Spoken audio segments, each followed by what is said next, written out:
Okay. Assalamu alaikum warahmatullahi wabarakatuh and good evening students. அப்ப எங்களோட free class செஷன்ல unit செகண்டையும் ஃப்ரீ கிளாஸ் போடுவோம்னு போட்டோம். இன்னைக்கு நிறைய மழைனால சம்டைம் ஏதாச்சும் கனெக்ஷன் இஷ்யூன்னு சொன்னா பேசுறது கிளியர் இல்ல, வீடியோ கிளியர் இல்லைன்னு சொன்னா உடனே எனக்கு மெசேஜ் ஒன்று போடுங்க, இல்லாட்டி மைக் அன்மியூட் பண்ணி சொல்லுங்க, அதுக்கேற்ற மாதிரி செய்யுதா. அப்ப இன்னைக்கு நாங்க டிஸ்கஸ் பண்ண போற பாடம் யூனிட் 2 கேள்வி நிரம்பல் கோட்பாடு என்று சொல்லக்கூடிய பாடத்தை தான் நாங்க இன்னைக்கு டிஸ்கஸ் பண்ண போறோம். எங்களோட ஃப்ரீ செஷன் சரிங்களா, எங்களோட ஃப்ரீ செஷன்ல கேள்வி நிரம்பல் கோட்பாடு தான் நாங்க டிஸ்கஸ் பண்ண போறோம். அப்ப இதை டிஸ்கஸ் பண்ணிட்டு அதுக்கப்புறம் நாங்க சில விஷயங்களை பேச வேண்டியது நாங்க பேசுவோம். ஓகே, ஃபர்ஸ்ட் நான் தலைப்பு போடுறேன். யூனிட் செகண்ட் கேள்வி நிரம்பல் கோட்பாடு. ஓகே, கேள்வி நிரம்பல் கோட்பாடு. அப்ப இதுக்குள்ளுக்கு நிறைய தலைப்பு சப் டாபிக் நிறைய இருக்குது. கேள்வி இருக்குது, நிரம்பல் இருக்குது, நெகிழ்ச்சி இருக்குது, சந்தை சமநிலை இருக்குது, இப்படி நிறைய விஷயங்கள் இருக்குது. அதே மாதிரி உங்களோட கைட்ல ஆக கூட பாட வேலை எடுத்து படிச்சு கொடுக்க வேண்டிய யூனிட் தான் எங்களோட யூனிட் 2வும் யூனிட் 3யும் என்று சொல்லக்கூடிய பாடம். அப்ப இது ரெண்டும்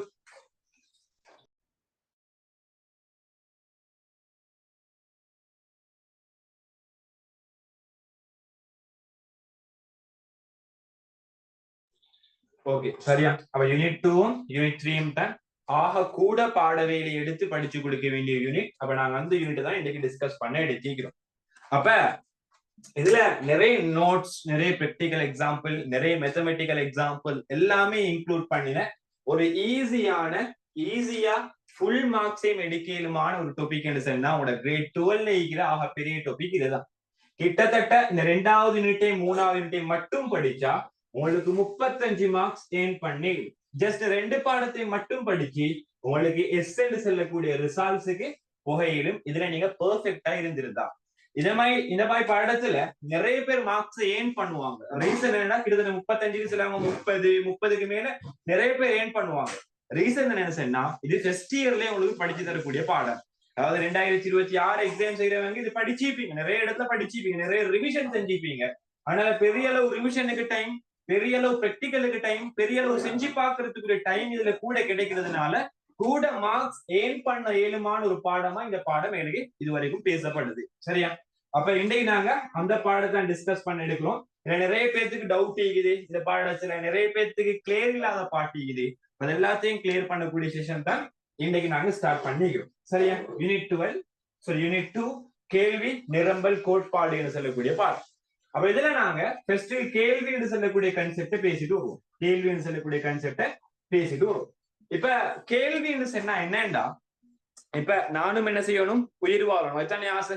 உங்களுக்கும் ஆசை என்ன, உயிர் வாழணும். யாருக்கும் நாளைக்கு சாவுறாண்டு கேட்டா சம்டைம்ஸ் எல்லாம் உதாரணமே நான் உங்களுக்கு உலகத்துல எல்லாரும் ஓடக்கூடிய ஒரு விஷயம் தான் என்னன்னு பணம். அது அப்படித்தானே. உலகத்துல பணத்துக்கு எதெண்டாலும் செய்யறதுக்கு ரெடி. தன்னோட உடல்ல கூடிய அங்கம், கிட்னி, ஹார்ட், மூளை எல்லாத்தையும் தானம் செய்ய ரெடி. ஒரு பெரிய அளவு பணம் கிடைக்கிறது சொன்னா அந்த அளவுக்கு உயிரை கூட துச்சமா மதிக்கக்கூடிய ஒரு விஷயம் தான் இந்த பணம் என்று சொல்லக்கூடிய, உடம்ப கூட துச்சமா மதிக்கக்கூடிய ஒரு விஷயம் தான் பணம் என்று சொல்லக்கூடிய விஷயம். அப்ப அவ்வளோ ஒரு பெரிய பணம் உலகத்துல 24 மணித்தியாலமும் நாங்க ஓடிக்கொண்டிருக்கிறது இதுக்காகத்தான். இப்ப உதாரணமா எல்லாம் கஷ்டப்பட்டு டயர்டாக ரொத்தின பிடிச்சு கேளுங்களே, நீ எதுக்காக வேண்டி வாப்பா ஓடுறீங்கன்னு கேட்டா பணத்துக்காக சொல்லுவோம். ஸ்டூடெண்ட்ஸ் வந்து ஓடுறாரு, ஸ்டூடெண்ட்ஸ் வந்து ராவ் பகல் முழிச்சிருந்து படிக்கிறாரு, அவருடைய ஃபைனல் டார்கெட்டை கேட்டு பாருங்களேன், அவரும் சொல்லுவாரு பணம் என்று சொல்லி. அப்ப உலகத்தில் இருக்கக்கூடிய சிம்பிளான 1-2 பேர் அல்ல, மோஸ்ட் ஆஃப் ஆக்கள் டார்கெட் என்னன்னா பணத்தை ஏன் பண்ணணும், இந்த விஷயத்தை அடையணும், இதுக்கு போகணும் தான் டார்கெட். அப்ப அந்த பணத்தை உதாரணத்துக்கு உங்களுக்கு நான் சொல்றேன் 2 கோடி தாரேன், இல்லாட்டி உலகத்துல பெரிய அமௌண்ட் 2 கோடி தான் சிம்பிள் தானே. உதாரணத்துக்கு ஸ்ரீலங்கால இருக்கக்கூடிய சனத்தொகை 2 கோடி. அப்ப மொத்த உலகத்திலே கூடிய சனத்தொகை 800 கோடி. அப்ப நான் சொல்றேன் 800 கோடி பணம் தாரேன், 800 கோடி பணம் தாரேன்.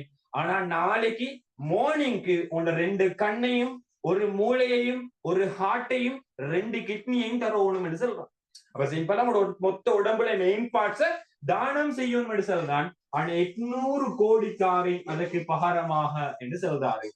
உலகத்துல எல்லாரும் ஓடுறது பணத்துக்காகத்தான். இந்த பணம் என்று சொல்லக்கூடிய விஷயம் கிடைச்சோம் என்றுதான்.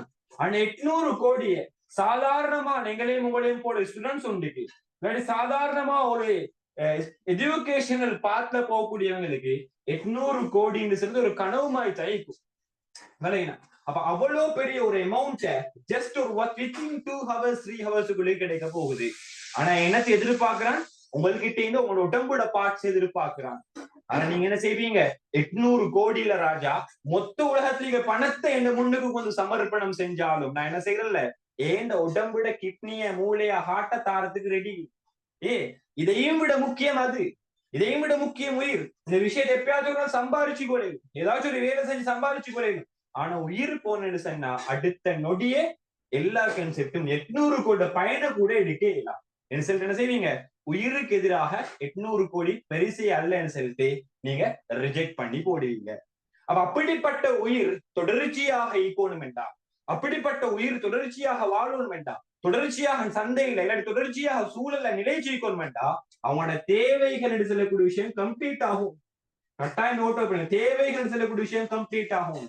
உலகத்துல சல்லி இல்லாட்டியும் வாழு, சல்லி இல்லாட்டியும் வாழு. பிச்சைக்காரனும் வாழ்ந்து கொண்டுதான் நீக்கிறான், ஏழையும் வாழ்ந்து கொண்டுதான் நீக்கிறாங்க. சாப்பாடு இல்லாம வாழையில்லாம். சல்லியை வச்சு தேவை பூர்த்தி ஆகலண்டா ஏதாச்சும் ஒரு விடயத்தை கொண்டு தேவை பூர்த்தி ஆகலன்னு சொன்னா அடுத்த ஸ்டெப்ஸ் அவருக்கு வாழை இல்ல. அப்ப இங்க சல்லியை விட முக்கியம் தான் தேவைன்னு சொல்லக்கூடிய விஷயம் பூர்த்தி ஆகிறது. அப்ப இந்த மனுஷன் பணத்துக்கு பின்னால ஓடுறதுக்கான பிரதானமான ரீசன், பணத்துக்கு பின்னுக்கு ஓடுறதுக்கான பிரதானமான ரீசனே இந்த தேவையை பூர்த்தி செய்யறதுக்கு தான். எனக்கு அந்த உடுப்பு வாங்கணும், எனக்கு அந்த சாப்பாடு வாங்கணும், எனக்கு அந்த விஷயத்த வாகனத்தை வாங்கணும்னு சொல்லி ஏதாச்சும் ஒரு தேவையை பூர்த்தி செய்யறதுக்கு தான் 24 மணித்தியாலமும் ஒரு மனிதன் பணத்துக்கு பின்னால் ஓடிக்கொண்டிருக்கிறான். பணத்துக்கு பின்னால் ஓடிக்கொண்டிருக்கிறான். அப்ப தேவைன்றது அவனோட வாழ்க்கையில ஒரு முக்கியமான பார்ட். கிட்டத்தட்ட சொல்ல போனா 90% இம்பார்ட்டன்டான ஒரு பார்ட் தான் தேவைன்னு சொல்றது. அப்படிப்பட்ட தேவையை பூர்த்தி செய்யலன்னு சொன்னா 90 இல்ல 100% கேள்விக்குறி. அடுத்த செகண்ட் உயிர் வாழையிலுமான்னு சொல்லு. இன்னைக்கு சயின்ஸ் சொல்லுது 3 நாளைக்கு மேல சாப்பிடாட்டு உயிர் வாழையலாம். 3 நிமிஷத்துக்கு மேல மூச்சு எடுக்காட்டி தூய காற்ற ஒரு சுவாசிக்காது உயிர் வாழையலாம். அதே 30 நாளுக்கு மேல தொடர்ச்சியா தண்ணி கொடுக்காட்டி உயிர் வாழையலான்னு சொல்லிட்டு உயிர் வாழையலான்னு சொல்லிட்டு இன்னைக்கு யாரு சொல்றாங்க? சயின்ஸ் சொல்றாங்க. இந்த விஷயம் எல்லாம் செய்யாட்டி உயிர் வாழையலான்னு சயின்ஸ் சொல்றாங்க. அப்ப இந்த விஷயங்கள் பூர்த்தியானாதான் அடுத்த ஸ்டெப்ஸ் அவருக்கு உயிர் வாழையில். 3 நாளைக்கு போற உயிர் வாழ கட்டாயம் பௌத்துல சாப்பாடு ஊழணும். 3 நிமிஷத்துக்கு மேல் உயிர் வாழ கட்டாயம் தூய காற்று சுவாசிக்கப்படணும். அப்படி இருந்தா தான் அடுத்த ஸ்டெப்ஸே அவரால் செய்ய. அப்ப அப்படிப்பட்ட விஷயங்கள் பூர்த்தி ஆக்குறது கம்பல்சரி. அப்ப அதுக்கு நாங்க என்ன செய்யறது? இந்த தேவையை பூர்த்தி செய்யற தேவை பூர்த்தி ஆகணும் ஆகுமா? இல்ல. தேவையை பூர்த்தி செய்யறதுக்கு அதை பூர்த்தி செய்யறது எதனாலயோ எதை கொண்டு தேவை பூர்த்தி ஆகுமோ அதை நான் கன்சியூம் பண்ணணும், அதை நான் நுகர்வு செய்யும், அதை நான் பெற்றுக்கொள்ளணும். பெற்றாதானே என்னோட தேவை பூர்த்தி ஆகும். அப்ப அந்த விஷயத்த கன்சியூம் பண்ணணும். அதுலயும் எங்களுக்கு நிறைய சாய்ஸஸ் இருக்கும். ஒரு விஷயத்தை கொண்டு எனக்கு பூர்த்தி செய்ய வேண்டிய கடப்பாடு இல்லை. இதான் ஒரு மனுஷனுக்கு பெஸ்டான ஒரு ஆப்பர்ச்சுனிட்டி, நாங்க வாய்ப்புன்னு சொல்லுவோம். எனக்கு ஒரு விஷயத்தை கொண்டு பூர்த்தி ஆக ஒரு ஆப்ஷன் இல்லை. உதாரணங்களே இன்றைக்கு சாப்பாடுன்னு சொல்ல போல எனக்கு ரொட்டியை கொண்டு தான் வாழணும் இல்லை, சோத்தை கொண்டு தான் வாழணும் இல்லை. நிறைய ஆப்ஷன்ஸ் இருக்குது மார்க்கெட்ல. ஏதாச்சும் ஒரு ஆப்ஷனை கொண்டு எனக்கு உயிர் வாழே இல்லை. அப்படி இப்படி ஏதாச்சும் ஒரு ஆப்ஷனை தெரிவு செஞ்சாதான் என தேவை கம்ப்ளீட் ஆகும். தேவை கம்ப்ளீட் ஆனாதான் அடுத்த செகண்ட் இல்லாட்டி அடுத்த நொடி இல்லாட்டி அடுத்த வருடம் உயிர் வாழ்றதுக்கு 100% இறைவனை நாட்டப்படி சான்ஸ் செய்யுது. அப்படி இல்லாட்டி அது 100% கேள்விக்குரிய மாறும். இதை பூர்த்தி செய்யறதுக்கு தான் பணத்துக்கு பின்னால ஓடுறாங்க. இதை பூர்த்தி செய்யறதுக்கு தான் பணத்துக்காக தன்னோட உடம்போட பார்ட்ஸை கொடுக்கறதுக்கு ரெடி.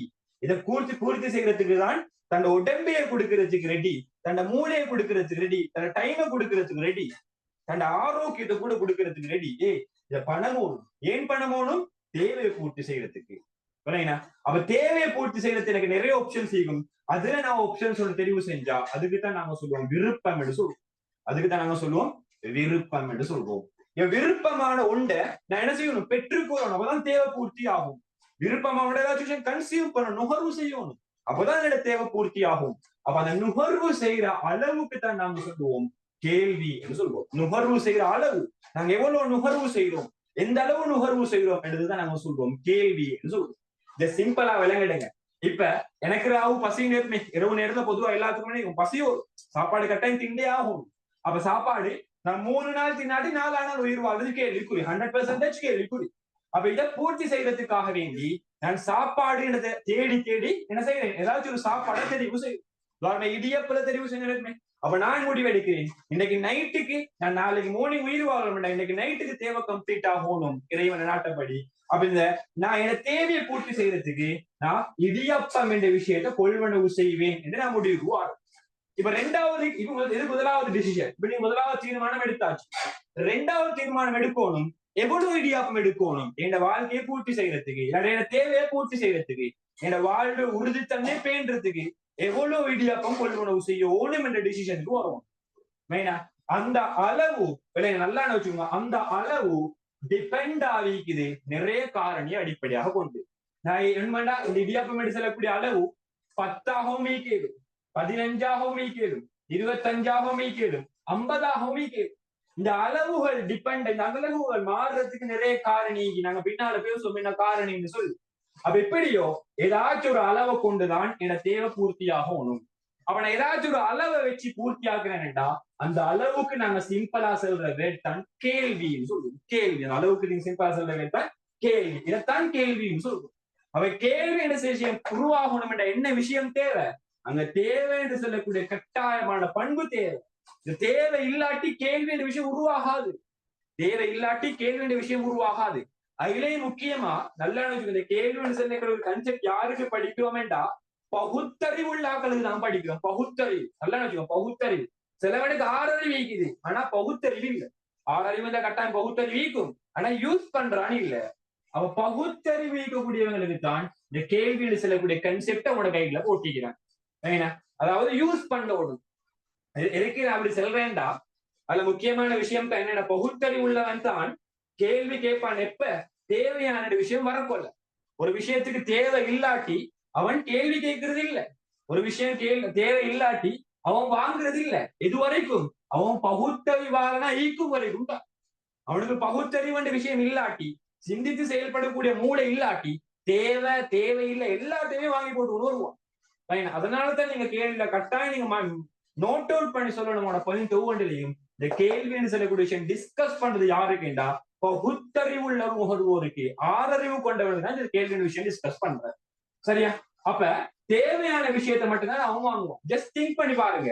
இப்ப நீங்க என்ன செய்றீங்கன்னா BMICH தெரியும் தானே. இப்ப நீங்க இவ்வளவு காலம் கஷ்டப்பட்டு நீங்க நல்ல ரிசல்ட்ஸ் ஒன்று போட்டு நல்ல ஒரு யூனிவர்சிட்டிக்கு செலக்ட் ஆகி நல்ல ஒரு டிகிரி ஒன்று முடிச்சு 4 வருஷம் 5 வருஷம் டிகிரி, 4 வருஷங்கள் சிலவங்களுக்கு 3 வருஷம் டிகிரியை முடிச்சாச்சு. ஸ்பெஷல் செஞ்சா 4 வருஷம். அதுல ஸ்பெஷலா நீங்க ஜெயவர்தனபுர, அதே மாதிரி கொழும்பு, அதே மாதிரி கெலனி, இந்த 3 யூனிவர்சிட்டி, இந்த 3 யூனிவர்சிட்டியில உங்களுக்கு கோர்ஸ் ஒன்று முடிக்கலுமான டிகிரி ஒன்று முடிக்கலுமான இந்த 3 யூனிவர்சிட்டியில மாத்திரம் தான் மோஸ்டா என்ன வைப்பான்னு சொன்னா ஃபங்க்ஷன் வைப்பான் BMICHல. உங்களுக்கு டிகிரிக்காக வேண்டி ஃபங்க்ஷன் வைப்பான், டிகிரி ஃபங்க்ஷன் வந்து BMICHல வைப்பான். BMICH நிறைய பேர் பேய்த்திப்பீங்க. கொழும்புல இருக்கிறது, கொழும்பு பௌத்தாலோக மாவட்டத்தில் இருக்கிறது தான் இந்த BMICH சொல்லக்கூடிய விஷயம்.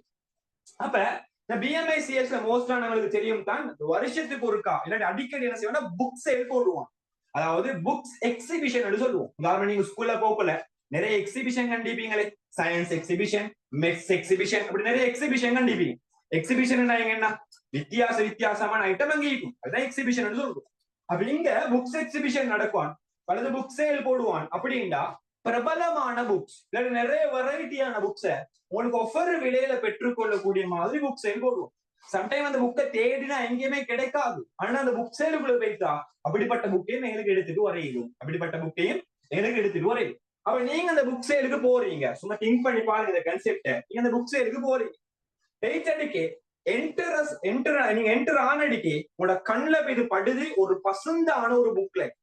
எந்த அளவுக்கு பசந்தா அதோட ஃப்ரண்ட் பேஜ் வந்து தூரத்துக்கும் விளங்குது, அதோட ஃப்ரண்ட் பேஜ் தூரத்துக்கும் விளங்குது. அவ்வளவுக்கு ஹைலைட் பண்ணி நல்ல டிசைனா வடிவமைக்கப்பட்ட ஒரு புக்லெட் அடிச்சு வச்சுக்கிறான் ஃப்ரண்ட்லே, அடுக்கி வச்சுக்கிறான் ஃப்ரண்ட்லே. அவளை பார்த்து அடிக்க ஒரு அட்ராக்ட் ஆகும், கவர்ச்சி ஆகும். இவ்வளவு ஒரு பர்சனான புக்லெட் ஒன்று சொல்லி கவர்ச்சி ஆகும். அதோட ஃப்ரண்ட் பேஜ் எல்லாம் அப்படி சட்டப்படி. அதுக்கு பிறகு கூட ஒவ்வொரு பேஜும் சும்மா லெமினேட்டிங் பண்ணி கவர் பேஜ் போட்டு போட்டோ எல்லாம் போட்டு டிசைன் எல்லாம் போட்டு அல்டிமேட்டா அடிச்சு வச்சுக்கிறேன். ஆனா அவன் சொல்றான், இப்படிப்பட்ட புக்கை பார்த்துட்டு நீங்க நினைக்கிறீங்க அட்டை இந்த புக் ஒரு 5000 5000 ரூபாய்க்கும் 2000 2000 ரூபாய்க்கும் இப்படி அடிச்சு வச்சீங்கன்னு சொல்லி சொல்றான். ஆனா அந்த புக்ல அடிச்சு வச்சுக்குது சேல்ஸ் பிரைஸ் என்னன்னு சொன்னா 500 ரூபாய் ஒன்லி போட்டு 500 ஒன்லி போட்டு வச்சுக்கிறான். 500 ரூபாய் மட்டும்தான் இந்த புக்ல. அப்ப அவ்வளவு ஒரு புக்ல கிட்டத்தட்ட 200 300 பக்கமே இருக்குது. பாக்குறதுக்கு பசந்தா இருக்குது, அல்டிமேட் ஆகிக்குது, எல்லா பிக்சர்ஸும் கிளியர் ஆகிக்குது, கவர் பேஜ் எல்லாம் சுப்ரியா போட்டிக்குது, லேமினேட் எல்லாம் சுப்ரியா போட்டிக்குது. 500 ரூபாய் புக்லெட் எடுத்து போட்டிக்கிறான். புக்லெட்ல கவர் பேஜ்ல போட்டிக்கிறான் பயோ ஸ்ட்ரீமுக்காக வேண்டி உருவாக்கப்பட்ட ஒரு பாடம். ஏதாச்சும் பயோ பாடம், பயோண்டா தெரியும் தானே, ஏ லெவல்ல சயின்ஸ் செய்தவங்க ஒரு பாடம் தான் பயோ. அப்ப அந்த பயோ ஸ்ட்ரீமுக்கான ஏதாச்சும் ஒரு யூனிட்டுக்கான ஒரு புக்லெட் தான் இது.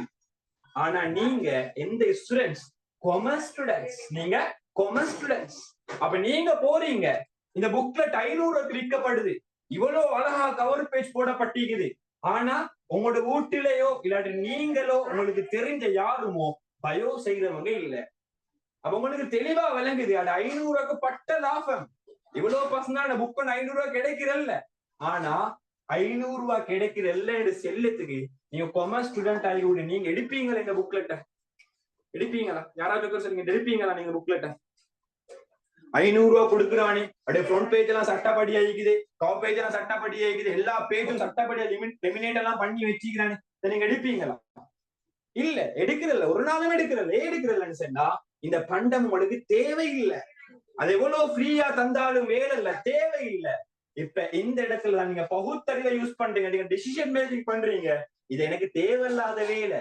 அப்ப இந்த வேலை எனக்கு தேவையில்லை, எவ்வளவு ஆஃபர் தந்தாலும் தேவையில்லைன்னு சொல்லிட்டு இந்த பண்டைக்கு நீங்க என்ன செய்ய மாட்டீங்க? கேள்வி எழுப்ப மாட்டீங்க. நல்லா கேள்வி எழுப்ப மாட்டீங்க. அப்ப கட்டாயம் ஹைலைட் பண்ணுவீங்க, பகுத்தறிவு உள்ள ஒரு நுகர்வோன் தேவையற்ற எந்த பண்டத்துக்கும் எந்த சந்தர்ப்பத்திலையும் கேள்வி எழுப்ப மாட்டான். இதனாலதான் சொல்றோம், கேள்வி என்ற விஷயம் வரணும் என்றா தேவை என்ற விஷயம் மஸ்ட். தேவை என்ற விஷயம் இல்லாம கேள்வி என்று சொல்லக்கூடிய விஷயம் வராது என்ற விஷயத்த கட்டாயம் நோட் அவுட் பண்ணிக்கோங்க. சரியா? இதுக்கு சிம்பிள் எக்ஸாம்பிள் தான் இந்த கன்செப்ட். அடுத்த விஷயம் தான் விருப்பம். ரெண்டாவது கேள்வி உருவாகணும் வேண்டாம், எது மஸ்ட், இது முதலாவது கன்செப்ட். ரெண்டாவது விஷயம் விருப்பம் ஈக்கணும், இல்லாட்டி கேள்வி வரல. இதுக்கு ஒரு பழமொழி சொல்லுவாங்க, சம்டைம் நீங்க கேள்விப்பட்டிருப்பீங்க, சிறுசிலையும் படிச்சு கூட ஒரு பழமொழி தான், புலி பசித்தாலும் எடுத்து தின்ன போறல்ல, உள்ள தின்ன போறல்ல. அப்படித்தானே? புலி செம்ம பசி, காட்டுல ஒரு மிருகம் சரி கிடைச்சலாம் தாண்டி உயிர் வாழணும், வேற ஆப்ஷனே இல்ல, முன்னுக்கு காண்றதெல்லாம் புல்லு மட்டும்தான். இதுக்காக என்ன செய்ய போறல்ல, புலி போயிட்டு புல்ல தின்ன போறல்ல. அதே கன்செப்டா நீங்கையும் உங்களுக்கு நீங்க ஒரு பண்டம் நுகர்வு செய்வீங்கடா, அந்த பண்டம் விருப்பம் இல்லாம இருந்தேன்னு சொன்னா இந்த பண்டத்தை என்ன செய்ய போறல, நீங்க நுகர்வு செய்ய போறல. நுகர்வு இல்லாட்டி அந்த பண்டத்துக்கு கேள்வியும் நீக்காது இல்லையா? எக்ஸாம்பிள் நீங்களே, உங்களுக்கு சரி தண்ணி தாவம், ரோட்ல ஓடுறது கழிவு நீர். இப்ப யாருக்காச்சும் விருப்பமா கழிவு நீரை நல்லா எடுத்து குடிச்சோம்னு சொல்லி? யாரும் விரும்புறல. நீங்க கொழும்புகளை இது பார்த்தா விளங்கும், தனி கருப்பு கரலுக்கு தண்ணி ஓடி ஓண்டி. இப்ப உயிருக்கு ஆபத்தான நிலைமை, தண்ணி உயிர் வாழ ஓணும், தண்ணி தேவை. அதுக்காக வேண்டி அப்படி இருந்தாலும் என்ன செய்ய போறல, அந்த கருப்பு தண்ணியை விது குடிச்ச போறல, அதை குடிச்சா உடனடியே சாவோரும். அப்ப அந்த பண்டம் உங்களுக்கு நீங்க நுகராத்துக்கு ரீசன் விருப்பம் இல்லாததுனாலதான். அப்ப விருப்பம் இல்லாட்டி ஒரு பண்டத்துக்கு கேள்வி வராது. இந்த விஷயம் கட்டாயம் ஞாபகம் வச்சுக்கும். அப்ப தேவை கோணும், ரெண்டாவது விருப்பமே கோணும், மூணாவது ஆக முக்கியமான விஷயம் தான் வருமானம். அதை வாங்குறதுக்கான பவர் உங்கள்கிட்ட ஈக்கணும். பவர் இல்லாட்டி வாங்க உலகத்துல எது விஷயம் என்ன வாங்கணும் என்றாலும் பவர் ஈக்கணும், அதுக்கான தகுதி உங்கள்கிட்ட ஈக்கணும். நாங்க சொல்லுவோம் தகுதி. கேள்வி உருவாகிறதுக்கு முதலாவது ரீசன் தேவை, ரெண்டாவது விருப்பம், மூணாவது நாங்க சொல்லுவோம் தகுதி. தகுதி ஈக்கணும். இன்னொரு பேர் சொன்னா தகுதி. அதுல நாங்க சொல்லுவோம் வருமானம் என்று சொல்லுவோம். வருமானம் உங்கள்கிட்ட தகுதி ஈக்கணும். உலகத்துல எந்த ஒரு பொசிஷனுக்கு போறேன்னா என்னத்தை கேட்கிறேன், உங்கள்கிட்ட தகுதியை தான் கேட்கிறேன். இப்ப உங்களுக்கு விளங்காது, நீங்க அட்வான்ஸ் லெவல் முடிஞ்சு யூனிவர்சிட்டி ஒன்று என்டர் ஆகி நீங்க ஒரு ஜாப் பொசிஷனுக்கு போகல நிறைய இடத்துல வெட்டி படக்குள்ள விளங்கும். அப்படி இந்த இடத்துக்கு நீங்க கொஞ்சம் குவாலிபிகேஷனை கூட்டி இருந்தா, இந்த தகுதியை கொஞ்சம் கூட்டி இருந்தா அந்த ஜாப் எனக்கு கிடைச்சிக்கு மேனு சொல்லி நீங்க நிறைய அதுக்கு பிறகு யோசிப்பீங்க. அப்பதான் யோசிப்பீங்க, அப்படி அட்வான்ஸ் லெவல் முடிஞ்சு சும்மா இருந்தோமே, ஓ லெவல் முடிஞ்சு சும்மா இருந்தோமே, இந்த டைம்ல என்னோட குவாலிபிகேஷனை கொஞ்சம் கூட்டிட்டீங்கன்னு சொல்லி அந்த டைம்ல. அப்ப இந்த இடத்துல உலகத்துல சின்ன பொசிஷன்ல இருந்து பெரிய பொசிஷன் வரைக்கும், சின்ன பொருள் இருந்து பெரிய பொருள் வரைக்கும் கிடைக்கணும் என்ற உங்கள்ட்ட ஒரு தொகுதி எதிர்பார்க்கிறேன், அதுக்கு தொகுதி உடையவங்களா நீங்க எதிர்பார்க்க. அதே மாதிரி ஒரு பண்டத்தை நுகரப்பொழியும் அந்த தொகுதி அந்த குவாலிபிகேஷன் உங்கள்ட்ட எதிர்பார்க்கிறாங்க. இந்த குவாலிபிகேஷன் சொல்றது அதை கொடுத்து வாங்குறதுக்கு நீங்க தொகுதி பெற்றவங்களா, அதை கொடுத்து பேமெண்ட் பண்ணி உங்களுக்கு எடுக்கிற அளவுக்கு உங்களுக்கு சக்தி இதான விஷயம் தான் நீங்க பாக்குறாங்க.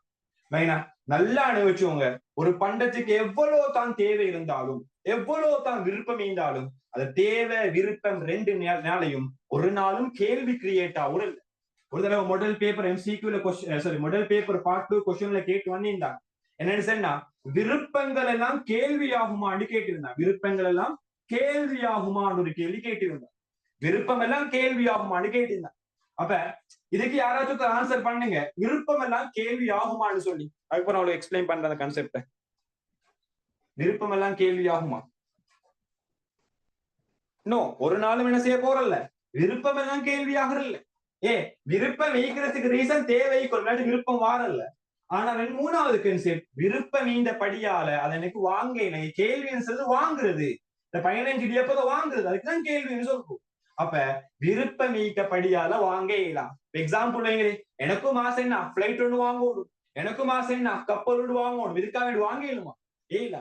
ஆசைப்பட்ட என்ற பேர்ல எல்லாத்தையும் வாங்க இயலாம். ரைனா?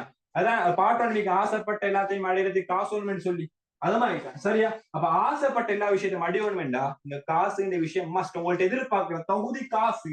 என் கப்பல் ஆசைப்பட்டதுக்கு பிரச்சனை இல்ல, பிளைட்ல ஆசைப்பட்டதுக்கு பிரச்சனை இல்ல, தனி சொந்த பிரைவேட் ஜெட் ஒன்று ஆசைப்பட்டதுக்கு பிரச்சனை இல்லை. ஆனா அதுக்கு தகுதி உங்கள்ட்ட வருமானம் இருக்கணும். இல்லாட்டி இருக்கும் வரைக்கும் இல்லாத இருக்கும் வரைக்கும் உங்களுக்கு ஒரு நாளும் அந்த பண்டத்தை கன்சியூம் பண்ணே இல்லை, டிமாண்ட் எழுப்பே இல்லை. அதுதான் நாங்க சொல்லுவோம். என்னன்னு சொன்னா அப்படி டிமாண்ட் எழுப்ப இயலாம், ஜஸ்ட் ஆசையாவே போகக்கூடிய கேள்விக்கு தான் நாங்க சொல்லுவோம் செயற்பாடற்ற கேள்வின்னு சொல்லுவோம். செயற்பாடற்ற கேள்வி, வெளியீடே இல்லாத கேள்வி. ஜஸ்ட் எங்களுக்கும் உங்களுக்கு கூட ஆசைகள் மாதிரி இதுக்கு இந்த விஷயம் புகழும், இது அடையணும் சரி ஆசை வச்சுக்கிறோம். பட் அடையிறதுக்கான பொசிஷன், அடையிறதுக்கான தகுதி உங்கள்ட்ட குவாலிபிகேஷன் இல்லை. ஏன்? அதுக்கான வருமானம் இன்னும் வரல. அப்ப அது வரைக்குமான கேள்விக்கு நாங்க சொல்லுவோம் செயற்படா கேள்வி, வினைத்திறன் அற்ற கேள்வின்னு எல்லாம் சொல்லலாம். சரியா? அப்ப கட்டாயம் உங்கள்ட்ட என்ன ஈக்கணும், வருமானம் என்று சொல்லக்கூடிய கான்செப்ட் ஈக்கணும். அதே மாதிரி முக்கியமா கைட்ல இன்னொரு விஷயத்தை எட் பண்ணிக்கிறான். இது கட்டாயம். சிலவங்க நினைச்சுக்கணும் இது ஒப்ஷனல் அல்ல, இது கட்டாயம். திட்டம் என்று சொல்லக்கூடிய விஷயமே ஈக்கணும். உங்களோட கேள்விக்கு வரும்னா திட்டம், நீங்க பிளான் போட்டு ஈக்கணும் ஆல்ரெடி. இல்லாட்டி ஒரு நாள் டிமாண்ட் வாழலாம். இந்த விஷயம் நீங்க நிறைய எக்ஸ்பீரியன்ஸ் கண்டிப்பீங்க. அது எக்ஸ்பீரியன்ஸ்ல ஆக பெரிய எக்ஸ்பீரியன்ஸா பாய்ஸ் கண்டிப்பாங்க. என்ன சொன்னா பாய்ஸ்ல ஏதாச்சும் ஒரு இடத்துல வெளிக்கு போறாங்கன்னு சொன்னா, உதாரணம் ஸ்கூல் ஒன்றுக்கு இல்லாட்டி ஏதாச்சும் பயணம் ஒன்று போறாங்கன்னு சொன்னா பாய்ஸுக்கு அவங்களோட உமா இல்லாட்டி பேரண்ட்ஸ் பாப்பா சொல்லுவாங்க, நீ அங்கத்தானே போற, உதாரணமா நீ டவுனுக்கு தானே போற இல்லாட்டி கிரவுண்டுக்கு தானே போற, நீ போக்கல இந்த சிலரை கடையோட நடுவுலிக்கு தானே, அதுல ஒரு அரிசி 10 கிலோ எடுத்துட்டு வான்னு சொல்லுவாங்க. அரிசி 10 கிலோ எடுத்துட்டு வா என்று சொல்லுவாங்க. நிறைய பேர் இந்த எக்ஸ்பீரியன்ஸ் அரிசி 10 கிலோ எடுத்துட்டு வாங்கன்னு சொல்லுவாங்க. அப்ப இவர் ஒரு பிளான் போடல. இவர் என்ன செய்யல, சரி நான் போக்கொள்ள வாங்குவோமோ இல்லாட்டி வரக்கொள்ள வாங்குவோமோன்னு பிளான் போடல. அப்படி போடாட்டி போக்கொள்ள வாங்குவோம்னு பிளான் போடல, வரக்கொள்ள வாங்குவோம்னு பிளான் போடலாட்டி கட்டாயம் அந்த பொருளை வாங்குறது விட்டு மறக்கும். மறதின்னு சொல்லக்கூடிய விஷயம் வரும். ஏன்னா ஒரு பிளான் போடல.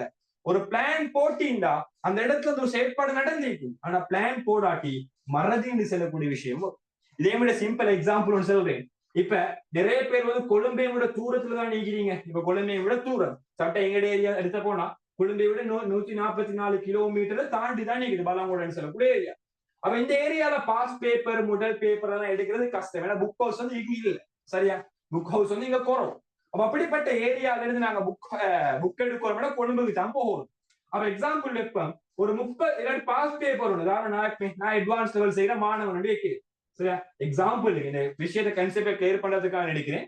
நான் A லெவல் செய்யற ஒரு மாணவன். இப்ப எனக்கு எக்கனாமிக் பாஸ் பேப்பர் ஒண்ணு வைக்கிறேன்.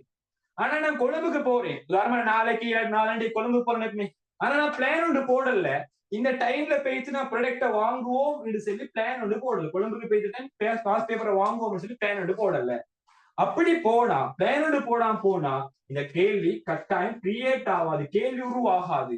ஒன்றோ போகிட்ட பேத்து பார்த்தா பார்க்கும் சல்லி இல்ல, இல்லாட்டி பேத்து வந்த பிறகு யோசிச்சு பார்க்கும் என்ன கையில சல்லிக்குது ஆனா எடுக்க மறந்த சொல்லக்கூடிய கான்செப்ட். இது வந்து அனுபவிச்சவங்களுக்கு வேணும். சரியா? அப்ப எப்படியோ இந்த பிளான் விஷயம் இந்த டைம்ல தான் எடுப்போம், இந்த ஆளுகிட்ட தான் எடுப்போம், இப்படிப்பட்ட ஒரு ப்ராடக்ட தான் எடுப்போம். பிளான் இல்லாத வரைக்கும் எது வராது. டிமாண்ட் வராது. நிறைய இடத்துல பாருங்க, ராவ் சாப்பாடு நிறைய வீட்டுல தீர்மானிப்பாங்க, கொத்து எடுப்போமா, ரைஸ் எடுப்போமா, சோறு எடுப்போமா, இடியாப்பமா, யோசிச்சு யோசிச்சு யோசிச்சு யோசிச்சு அடுத்த நாள் ஆயிடுது. யோசிச்சு யோசிச்சு யோசிச்சு அப்படியே சாப்பாடு ஈக்குவலத்தின் டிபேட் படுத்துருவாங்க. அப்படி ஏதாச்சும் ஒரு பிளான் ஈக்கணும், இந்த டைம் இந்த ப்ராடக்ட் தான் எடுக்க போறது, அப்பதான் இந்த டிமாண்ட் செல்லுபடியான டிமாண்ட் தான். சோ டிமாண்ட் உருவாகணும்டா இந்த 4 கான்செப்டும் கட்டாயம். இது இல்லாம டிமாண்ட் விஷயம் ஒரு நாள் உருவாகும். பார்ட் 2ல இதை வச்சு ஒரு 3 क्वेश्चंस உங்கள்ட்ட கேட்கிறேன். முதலாவது क्वेश्चंस கேட்கிறேன் நான் கேட்ட மாதிரி விருப்பம் எல்லாம் கேள்வியாகுமான்ற கேள்வி கேட்கிறோம். இரண்டாவது क्वेश्चंस கேட்கிறோம் இந்த மூணும் இருந்தா கேள்வி, விருப்பம், அதே வருமானம் இருந்தா எனக்கு ஓண்டிய ப்ராடக்ட வாங்கலுமான்னு கேட்கலாம். அப்ப அந்த டைம்ல உங்களுக்கு ஆன்சர் பண்ணக்கூடிய மாய்க்கும். அடுத்து இன்னொரு क्वेश्चन கேட்கலாம், ஒரு செல்லுபடியான கேள்வி உருவாகணும் என்றா என்னென்ன காரணிகள் கட்டாயமா தேவைன்னு சொல்லக்கூடிய கான்செப்ட் உங்கள்ட்ட கேட்கலாம். சரியா? இது 3 क्वेश्चंஸையும் உங்கள்ட்ட எதிர்பார்க்கலாம். இப்ப என்ன சொன்னா 2026 பாஸ் பேப்பர் உங்களோட 2026 2027 பேப்பர்ஸ்ல உங்களோட இந்த மாதிரி क्वेश्चंस வந்து எதிர்பார்க்கலாம். சரியா? அதுக்கேற்ற மாதிரி ரெடியாகி. அப்ப அடுத்த கான்செப்ட் நாங்க பேச போற விஷயம் என்னன்னு சொன்னா, அடுத்த கான்செப்ட் நாங்க பேச போற விஷயம், இப்ப நான் சொன்னேன் தானே எனக்கு பசி வந்துச்சு, நான் இடியாப்பம் எடுக்க போறேன். எத்தனை இடியாப்பம்? 15 இடியாப்பம். அப்ப அதே டைம்ல நான் இடியாப்பம் எடுக்க போறேன், இடியாப்ப கடை, அந்த கடை இடியாப்ப கடை மட்டும்தான், அந்த கடையில இடியாப்பம் மட்டும்தான் எப்பவுமே. நீங்களும் கண்டிப்பீங்க, நீங்களும் கண்டிப்பீங்க. இப்ப ஒரு ஹோட்டலுக்கு போற, அந்த ஹோட்டல்ல இடியாப்பம் மட்டும்தான் விற்கிற. வெயிட் டவுட் ஒன் வந்தீங்க.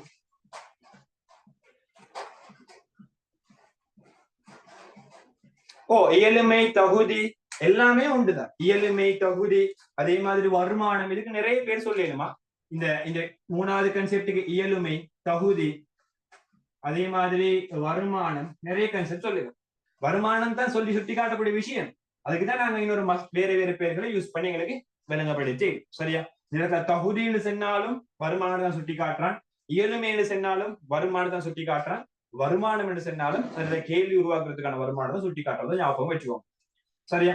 அப்ப அடுத்த கான்செப்ட் இப்ப வாரேன் என்னன்னு சொன்னா, நான் இப்ப ஹோட்டல் ஒன்றுக்கு போறேன், நீங்களும் போய்த்தீங்க நிறைய ஹோட்டல்ஸுக்கு.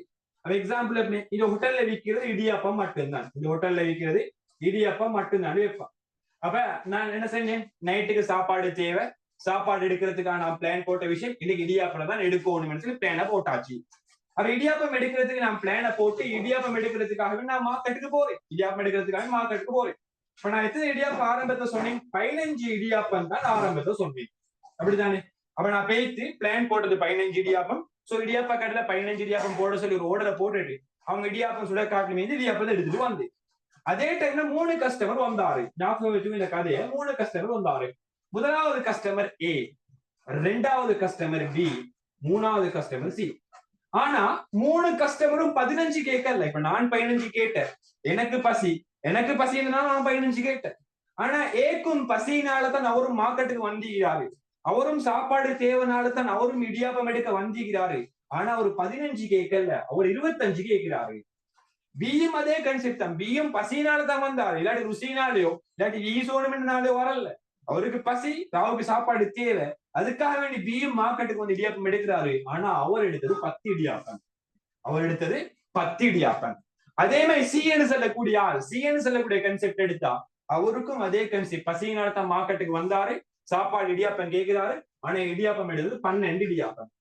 எங்கட பார்வையில நாங்க என்னத்தை யோசிக்கிறோம், இவன் 12 கேட்கறதுக்கும் பி 10 கேட்கறதுக்கும் நான் 15 கேட்கறதுக்கும் ஏ 25 கேட்கறதுக்கும் டிரெக்டா அவன மைண்டுக்கு என்ன வார, இவன் சைஸுக்கு ஏத்த மாதிரி சாப்பாடு கேட்டிப்பான் அந்த ஐடியா தான் ஒரு நோடிதானே.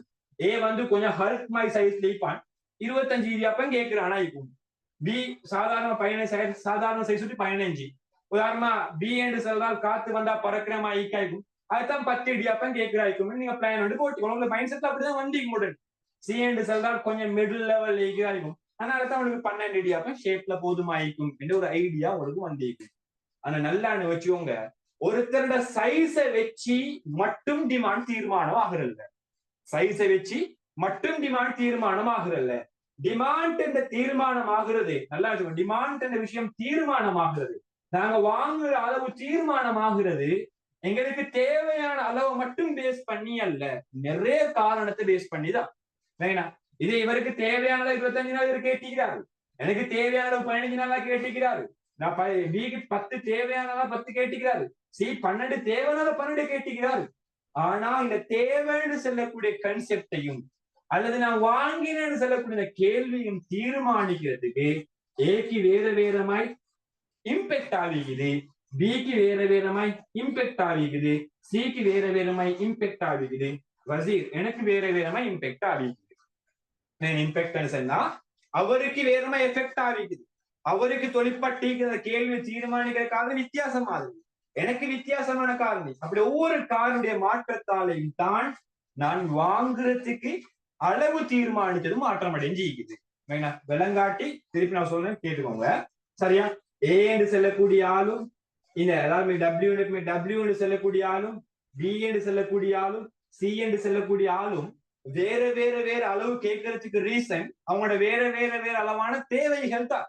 ஏக்கு 25 தேவை, டபிள்யூக்கு 15 தேவை, டிக்கு 10 தேவை, சிக்கு 12 தேவை. இதனாலதான் அவங்க அந்த அளவு கேட்டிக்கிறாங்க. ஆனா இந்த தேவையான அளவும் மாறுறதுக்கு ரீசன் என்ன தெரியுமா? அல்லது கேள்வியை தீர்மானிக்கிற இந்த அளவுக்கு நான் சொல்ல கேள்வி, இந்த கேள்வி அலகுகள் மாறுறதுக்கு ரீசன் வித்தியாசமான முறையில ஒவ்வொருத்தருக்கும் தாக்கத்தை ஏற்படுத்திக்குது. அதனாலதான் ஒவ்வொருத்தரும் ஒவ்வொரு அலகுகளை வாங்குறாங்க. இல்லாட்டி எல்லாத்துக்கும் ஒரே மாதிரியான தாக்கம், எல்லாத்துக்கும் ஒரே மாதிரியான இம்பெக்டா எல்லாரும் எடுத்திருப்பாங்க 15 இடியாப்பதான். நானும் 15, அவரும் 15, அவரும் 15, எல்லாம் 15. ஆனா 15 இடியாப்பம் எடுக்காம ஒத்தன் 25, ஒத்தன் 15, ஒத்தன் 10, ஒத்தன் 12 எடுக்கிறதுக்கு ரீசன் ஆளுக்கால் வேற வேற மாதிரியான ஒரு இம்பெக்ட் தான் நடந்திருக்குது. இதனாலதான் வேற வேற அளவிலான கேள்வி அலகுகள் ஈக்கி. அப்ப நாங்க பெஸ்ட்டுக்கு பேசிட்டு வரும் எப்படி இம்பெக்ட் ஆனதை விட எப்படி அது எஃபெக்ட் ஆனது பேசுறதுக்கு முன்னால என்னென்ன காரணம் இதுக்கு எஃபெக்ட் ஆக்கிக்கும் விஷயத்த பேசிட்டு வரும். என்னென்ன காரணியான மாறிக்கு பேசிட்டு அது எப்படி மாற்றும் என்று சொல்லக்கூடிய கன்செப்டை பேசிட்டு வரும். அது முதலாவது காரணித்தான் விலை என்று சொல்லக்கூடிய கன்செப்ட். முதலாவது காரணித்தான் விலை என்று சொல்லக்கூடிய கன்செப்ட். விலை முதலாவது காரணம் தான். இந்த அளவு மாறுறதுக்கு முதலாவது காரணம் தான் விலை என்று சொல்லக்கூடிய கன்செப்ட். நீங்க ஆல்ரெடி படிச்சிருப்பீங்க, பட் இதை நாங்க பிராக்டிக்கலோட போவோம். சரி, விலை என்று சொல்லக்கூடிய கன்செப்ட். இப்ப விலை என்று சொல்றது என்ன சொன்னா சிம்பிளா அந்த ப்ராடக்ட வாங்குறதுக்கு நான் கொடுக்கறதுக்கு ரெடியான அமௌண்ட். இதுதான் நாங்க சொல்ற விலை. இந்த ப்ராடக்ட வாங்குறதுக்கு நல்லா வச்சுக்கொள்ளணும். சம்டைம்ஸ் சிலவங்களோடு குழப்பி தருவாங்க. நீங்க திருப்திக்கு எதிராக செலுத்துறதுல பேர் விலையா இல்ல, திருப்திக்கு எதிரான பேர் விலையா இல்ல. திருப்திக்கு எதிராக நீங்க செலுத்துற அந்த அமௌண்ட்டுக்கு நாங்க சொல்றது பெருமதி என்ன சொல்லுவோம், பெருமதி. அது விலையா இல்ல. திருப்திக்கு எதிராக செலுத்துறது வருமா? நான் ஒரு இடியாப்பத்தை திண்டா எனக்கு பசி பைத்தேன்னு வைப்பமே, அப்படியே ஒரு இடியாப்பத்துல பசி பைத்தேன்னு நான் 100 ரூபாய் செலுத்தினா அந்த 100 ரூபாய்க்கு நாங்க சொல்ற பேர் பெருமதின்னு தான் சொல்லுவோம், வெளியுடன் தான் நாங்க சொல்றோம். அதுக்கு பேர் பிரைஸ் அல்ல. பிரைஸ் என்ன சொன்னா அந்த ப்ராடக்ட வாங்குறதுக்கு, அந்த ப்ராடக்டை ஏண்ட உரிமை ஆக்குறதுக்கு இருக்கும் போது இடியாப்பம் இவன்ட சொந்தமா இருந்த அதுக்கு பிறகு ஏண்ட சொந்தமாக்குறதுக்கு ஒரு இடியாப்பத்துக்கு நான் எவ்வளவு செட்டில் பண்றேனோ அந்த அமௌண்ட்டுக்கு செல்ற பேர் தான் பிரைஸ். அந்த அமௌண்ட்டுக்கு செல்ற பேர் தான் பிரைஸ். நல்லான வச்சுக்கோங்க. நிறைய எம்சிக்யூல நிறைய மாடல் கொஸ்டின்ஸ்ல கேட்டுச்சு, பெருமதி மாறினா கேள்வி மாறுறதில்ல, பெருமதியால கேள்வி தீர்மானமாகறதில்ல, ஆனா விலையினால கேள்வி தீர்மானம் ஆகும். சரியா? விலையினால கேள்வி தொகை, கேள்வியில கேள்வி தொகை தீர்மானம் ஆகும். அப்படின்ற இடத்துல விலையேடு செல்லக்கூடிய கன்செப்ட் உதாரணமா ஏ மார்க்கெட்டுக்கு போக்கல, ஏ மார்க்கெட்டுக்கு போக்கல தீர்மானிச்சுட்டு போறாரு. ஒரு மார்க்கெட்ல 5 ரூபாய் இடியாப்பம் வாங்கினா உதாரணமே ஒவ்வொருத்தருடைய கையில ஒவ்வொரு அமௌண்ட் சொல்லி இப்ப ஏ பிளான் பண்ணி போறாரு. 5 ரூபாவா இருந்தா எனக்கு ஓகே 25 எடுத்துட்டு வாரு, 10 ரூபாவா இருந்தா நான் 20 தான் எடுக்க போறேன்னு அவர் பிளான் பண்ணி போறாரு. அப்ப ஏ பேத்த படிப்பை பார்த்தா பெருசா போட் போட்டு வச்சுக்கிறீ இடியப்பத்தினுடைய விலை 5 ரூபா என்று சொல்லி. அப்ப ஏட பிரைஸ் பிளான் செட்டில், அவனோட பிளான் செட் ஆகியாச்சு இவர் போட்ட பிளானோட. அதனாலதான் இவர் 25 வாங்கிட்டு வருவாரு. ஆனா நான் போறேன், நான் நினைக்கிறேன் ஒரு இடியப்பம் 2 ரூபா தசம் அம்பேஷன், 2 ரூபாவும் அம்பேஷமா இருந்தா, ஒரு இடியப்பம் 2 ரூபாவும் 50% இருந்தா நான் ஒரு 30 இடியாப்பம் வாங்கிட்டு வருவோம் என்று ஒரு பிளான்ல போறேன். என் கையில குறிப்பிட்ட அமௌண்ட் தானே இருக்கும். நான் மொத்த சென்ட்ரல் பேங்கையும் எடுத்துக்கொண்டு போறேன் பேங்க் இந்த இடியாப்பம் எடுக்கிறதுக்கு ஒரு குறிப்பிட்ட அமௌண்ட் சாக்குல போடுவோம் தான் போவேன். பாக்கெட்டுக்கு எடுத்துக்கொண்டு சாமான் எடுக்க போவேன். அவ சாமான் எடுக்க போக்கல எனக்கு இருக்கிற கையில வெளியிட வச்சு நான் யோசிக்கிறேன் 2 ரூபா தசம் 5 ரூபா 2 ரூபாவும் அம்பேஷமா இருந்திருந்தா நான் ஒரு 30 இடியாப்பம் எடுத்துட்டு வருவோம் தான் நான் பிளான் போடுவேன். ஆனா அங்க போய் பார்த்தா என்ன ப்ராடக்ட வேலை 2 ரூபா அம்பேஷம் இல்ல, நான் போட்ட பிரைஸையும் விட உண்மையிலேயே கூட பிரைஸ் வித்தியாசம் பார்த்தா 5 ரூபான்னு மார்க்கெட் போட்டிக்கிறான். 5 ரூபான்னு போட்டு இப்ப என்ன பிளான சேஞ்ச் பண்ணணும்.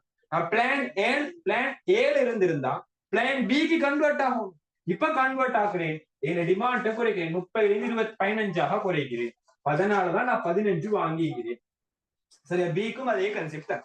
இப்படி விலைன்னு சொல்லக்கூடிய விஷயம் சேஞ்ச் ஆவாவ நீங்க என்ன செய்வீங்கன்னா டிமாண்ட மாத்துவீங்க. அப்ப இந்த கன்செப்ட் விட்டுட்டு இன்னொரு கன்செப்ட யோசிங்களே. உங்களுக்கு ஸ்கூலுக்கு போகல இன்னும் வாப்பட சொல்லி தான் நீங்க யூஸ் பண்றீங்க. மோஸ்ட் ஆஃப் கிட்டத்தட்ட 90% நாட்கள் ஸ்கூல் போவீங்க, பிரைவேட் செய்யாம ஸ்கூல்ல போய் எக்ஸாம் செய்வீங்க. அப்படி எக்ஸாம் செய்யறேன்னு ஸ்கூல்ல கட்டாயம் என்ன செய்யணும், நீங்க அட்டெண்டன்ஸ் காட்டணும். முதல்ல எக்ஸாம் செய்யல. அப்ப ஸ்கூலுக்கு நீங்க டெய்லி போவீங்க. போகல ஒரு குறிப்பிட்ட கை செலவுக்காக வேண்டி உங்களோட ஏரியால என்ன செய்வாங்கன்னா வாப்பா அமௌண்ட் ஒன்று தருவாங்க. எங்க ஏரியால அமௌண்ட் ஒன்று தான். நாங்க 6ஆம் 7ஆம் போக 20 30 தருவாங்க. எல்லா ஸ்டூடெண்ட்ஸுக்கும் மதம் ஆயிட்டா. இப்ப ஒரு அட்வான்ஸ் லெவல் போறேன்னு வைப்பான். எங்க ஏரியால இப்ப அட்வான்ஸ் லெவல் போறேன்னு சொன்னா கை செலவுக்காக ஒரு 100 ரூபாய் கொடுப்பாங்க. ஒரு நாளைக்கு 100 ரூபாய் கொடுப்பாங்க. இவர் 100 ரூபாய் அடிச்சுக்கொண்டு கேன்டீனுக்கு போறாரு. இப்படிதானே 100 ரூபாய் அடிச்சுக்கொண்டு கேன்டீனுக்கு போறாரு. ஏ லெவல் சொன்னா ஒரு செட்டோட செட் சாப்பிடுவாங்க. பாய்ஸ் என்ன செட்டோட சாப்பிடுவாங்க. கேர்ள்ஸ் என்ன வித்தியாசம் சாப்பிடுவாங்க. ஓகே, இவங்க 100 ரூபாய் எடுத்துக்கொண்டு போறாங்க கேன்டீனுக்கு. இப்ப நான் 100 ரூபாய் எடுத்துட்டு கேன்டீனுக்கு போறேன். நான் எடுக்க போனது ரோல்ஸ். நான் எடுக்க பிளான் போட்டது ரோல்ஸ். அப்ப நான் பிளான் போடுறேன், இந்த 100 ரூபாய்க்கும் என்ன செய்வோம், ரோல்ஸ் வாங்கிட்டு வருவோம். பிளான் போடுறேன். எனக்கு செம்ம பசி, வெள்ள சாப்பாடு எடுத்துட்டு வர மறந்துட்டு எனக்கு தீக்கிறது 100 ரூபாய். எனக்கு பசி போறதுக்கு நான் ரோல்ஸ் வாங்கிட்டு வருவோம் சொல்லிட்டு நான் என்ன செய்யறேன், கேன்டீனுக்கு போறேன். பண்டைக்கு தான் நான் போனது ஃபர்ஸ்ட் எப்பவுமே. இதுக்கு மேலே நான் ஸ்கூல் வந்து இல்ல. நான் ஸ்கூல் மாறி ஒரு புதிய ஸ்கூலுக்கு போயிட்டுக்கிறேன். அப்ப அந்த கேன்டீன்ல நான் போகும்போது ஒரு பிளான போடுவேன். வளமையா கேன்டீன்கள்ல 25 ரூபாய்க்கு தான் ரோல்ஸ் விற்பான். அப்படி 25 ரூபாவா இருந்தா என்ன 100 ரூபாயும் கொடுத்து 4 ரோல்ஸ் எடுப்பேன்னு சொல்லி நான் ஒரு பிளான்ல போவேன். என்ன செய்வேன், 4 ரோல்ஸ் எடுப்பேன்னு சொல்லி ஒரு பிளான்ல போவேன். ஆனா பேய்த்து பார்த்தா பெருசா போர்டு அடிச்சு வச்சுக்கிறான், மெனு கார்டு அடிச்சு வச்சுக்கிறான். ரோல்ஸ் கொண்டு 50 ரூபான்னு அடிச்சு வச்சுக்கிறான். இவ்வளோ 50 ரூபான்னு அடிச்சு வச்சுக்கிறான். இப்ப எனக்கு 4 அடிக்கலுமா, என்ன கை அடிக்க 100 ரூபாய் வச்சு டைரக்டா அந்த கொஸ்டின், டைரக்டா அந்த பிளான் ரிஜெக்ட் ஆகும். இந்த இடத்துல நாங்க இந்த விஷயத்த இன்னொரு இடத்துல படிப்போம். இந்த விலையேடு செல்லக்கூடிய விஷயம் நீங்க யூனிட் 1லயும் படிச்சிருப்பீங்க. மெயினான ஒரு சமிஞை, டிசிஷன் மேக்கிங்க்கு, நீங்க தீர்மானம் எடுத்தலுக்கு யூஸ் பண்ணக்கூடிய ஒரு மெயினான டூல் தான் இவர். மெயினான ஒரு டூல் இவர் இல்லாம டிசிஷன் மேக்கிங் பண்ணேலாம். இவ பாருங்க, நான் டிசிஷன் தீர்மானம் எடுத்து வந்து 25 ரூபாய் 4 ரோல்ஸ் எடுப்போம் சரி. ஆனா 50 ரூபாவாக மாத்திருந்தா நான் அந்த இடத்துல டிசிஷன்ஸை மாத்தணும், உடனே டிசிஷன் எடுக்கணும். 4 அல்ல, இப்ப எனக்கு எடுக்கலும் 2 சரி, 2 எடுக்கணும் சொல்லி டிசிஷன்ஸை கன்வெர்ட் பண்ணணும்.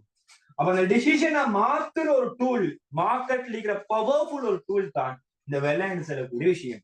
அப்ப விலை இன்க்ரீஸ் ஆகிக்குது, என்ன ப்ரெடிக்டபிள் விலையை விட, என்ன எக்ஸ்பெக்டட் விலையை விட, நான் தீர்மானிச்சு விட்ட விலையை விட, நான் எதிர்பார்த்த விலையை விட விலை கூட. அப்ப என்ன டிமாண்ட் டிக்ரீஸ் ஆகும். என்ன டிமாண்ட் டிக்ரீஸ் ஆகும், டிமாண்ட் குவான்டிட்டி டிக்ரீஸ் ஆகும். வேணா கேள்வி தொகை வந்து குறையும். வேணா அப்படி இல்ல, நான் எக்ஸ்பெக்ட் பண்ணி கொண்டு போறேன் 50 ரூபாவாக இருக்கும் என்று சொல்லி. அப்ப நான் எதிர்பார்க்கிறேன் 100 ரூபாய் கொடுத்து 2 ரோல்ஸ் வாங்கிட்டு ஷேப்ல போய் பாடத்தை படிப்போம் நான் போறேன். ஆனா பேசி பார்த்தா ரோல்ஸ் பெருசா அடிச்சு போட்டிக்கிறான். ஒஃபர்ல இன்றைக்கு மட்டும் ஒஃபர் இருக்குது, ஒரு ரோல்ஸ் 25 ரூபான்னு போட்டுறான். அப்ப நான் என்ன செய்யறேன், 100 ரூபாய் கொடுத்து 4 ரோல்ஸ் வாங்குவேன்.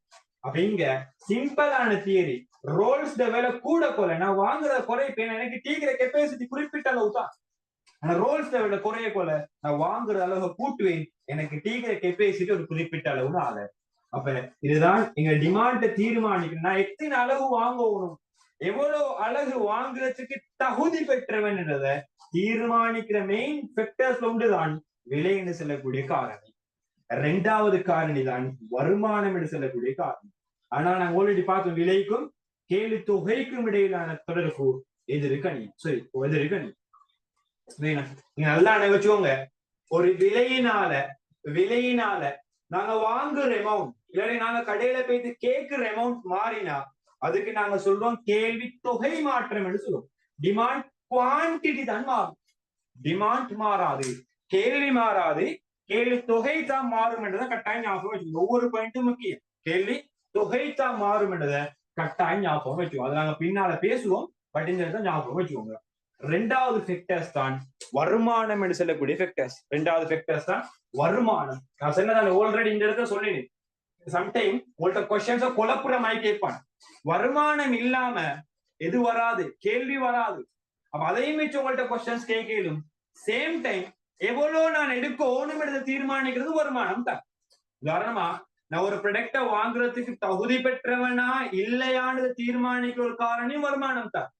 எந்த அளவுக்கு வாங்கணும் என்றதை தீர்மானிக்கிற ஒரு காரணியும் வருமானம் தான். ரெண்டும் வருமானத்தோட தொடர்புபட்ட விஷயம். இப்ப உதாரணமா ஏன்னு செலவு, இப்ப உதாரணம் எங்க வீட்டுல 100 ரூபாய் தந்திக்கிறாங்க. இதே செலவுக்கு என்ன செய்வாங்க? உதாரணமா பில்கேஸ்ட மகனா இருந்தா இல்லாட்டி எலோன் மஸ்ட மகனா 100 ரூபாய் கொடுப்பான். அவனுக்கு 100 ரூபாய் மெட்டீரியலிட்டியே இல்லை. நாங்க அட்வான்ஸ் கேம்பஸ் வந்தா படிப்பீங்க. மெட்டீரியலிட்டின்னு சொல்லக்கூடிய கன்செப்ட், ஒடிட்னு சொல்லக்கூடிய பாடட்லிக்கும், அதாவது ஒடிட்னு சொன்னா கணக்காய்வுன்னு சொல்லக்கூடிய பாடட்லிக்கும் கட்டாயம் ஞாபகம் வச்சுக்கோங்க. இந்த இடத்துல தேவைப்படும். மெட்டீரியலிட்டின்னு சார் நாங்க சொல்லுவோம் கணக்கே இல்லைன்னு சொல்லி, கணக்கே ஜுஜிபின்னு சொல்லுவோம், சிம்பிள் கேஸ். அப்படிப்பட்ட ஒரு கேஸ் தான் எலோன் மஸ்க்கு 100 ரூபாண்ட விஷயம். எங்களுக்கு 50 விஷயமா ஆகுது. நாங்க 50 விஷயமா கணக்கு எடுப்போமா? ரோட்ல ஒரு 50 விஷயம் குழுந்த நாங்க டோஸ்ட் பிடிச்சிட்டு எடுப்போம். ராவ் ஃபுல்லா 50 விஷயம் ஒன்று இல்லாம போயிட்டு சரி இல்ல. அத மாதிரி ஒரு கன்செப்ட் தான் இந்த பில் கேட்ஸ், எலோன் மஸ்க், ஸ்ரீலங்கால கூட பெரிய பெரிய பணக்காரருக்கு இந்த 100 ரூபாண்டு செல்லக்கூடிய கன்செப்ட். அதனால அவங்களோட பிள்ளைகளுக்கு டெய்லி செலவுக்கு 100 ரூபாய் கொடுக்க மாட்டான். என்னத்தை கொடுப்பான்? 1000 ரூபாய், 500 ரூபாய், சிலவன் 5000 ரூபாய் கொடுப்பான். அப்படிப்பட்ட ஒரு பெரிய அமௌண்ட்டை கொடுக்க போல அந்த அமௌண்டால அவங்களுக்கு கேட்கமான அளவு சக்தி கூட அவங்க எங்களையும் விட மோஸ்ட் பவர்ஃபுல் அவங்களுக்கு டிமாண்ட் இருக்கக்கூடிய சக்தி வந்து இருக்குது. அவங்களுக்கு பெரிய அமௌண்ட், பெரிய ஒரு தகுதி ஒன்றிಗೆ பெரிய ஒரு கெப்பாசிட்டி அவங்கள்ட்ட இருக்கிறனால அப்ப 25 ரூபான்னு சொன்னா அவங்களோட கையில 1000 ரூபாய் இருந்தேன்னு சொன்னா 40 ரோல்ஸ் ஒரு ஸ்கூலுக்கே ஒரு வகுப்புக்கே ரோல்ஸ் வாங்கி குடிக்கிறது அவங்கள்ட்ட இருக்கிற கெப்பாசிட்டியை வச்சு. அதே 40 ரூபான்னு சொன்னா 40 ரோல்ஸ் வாங்கி குடிக்கிறது. ஆனா எனக்கு எத்தனை ரோல்ஸ் வாங்கியதும் 25 ரூபாண்டா 4 ரோல்ஸ் தான் வாங்கி. அவ ஏண்ட வருமானத்தை வச்சு எனக்கு இருக்கிற கெப்பாசிட்டி ஜஸ்ட் 4 ரோல்ஸ். ஆனா அவரோட வருமானத்தை வச்சு அவருக்கு இருக்கிற கெப்பாசிட்டி 40 ரோல்ஸ்.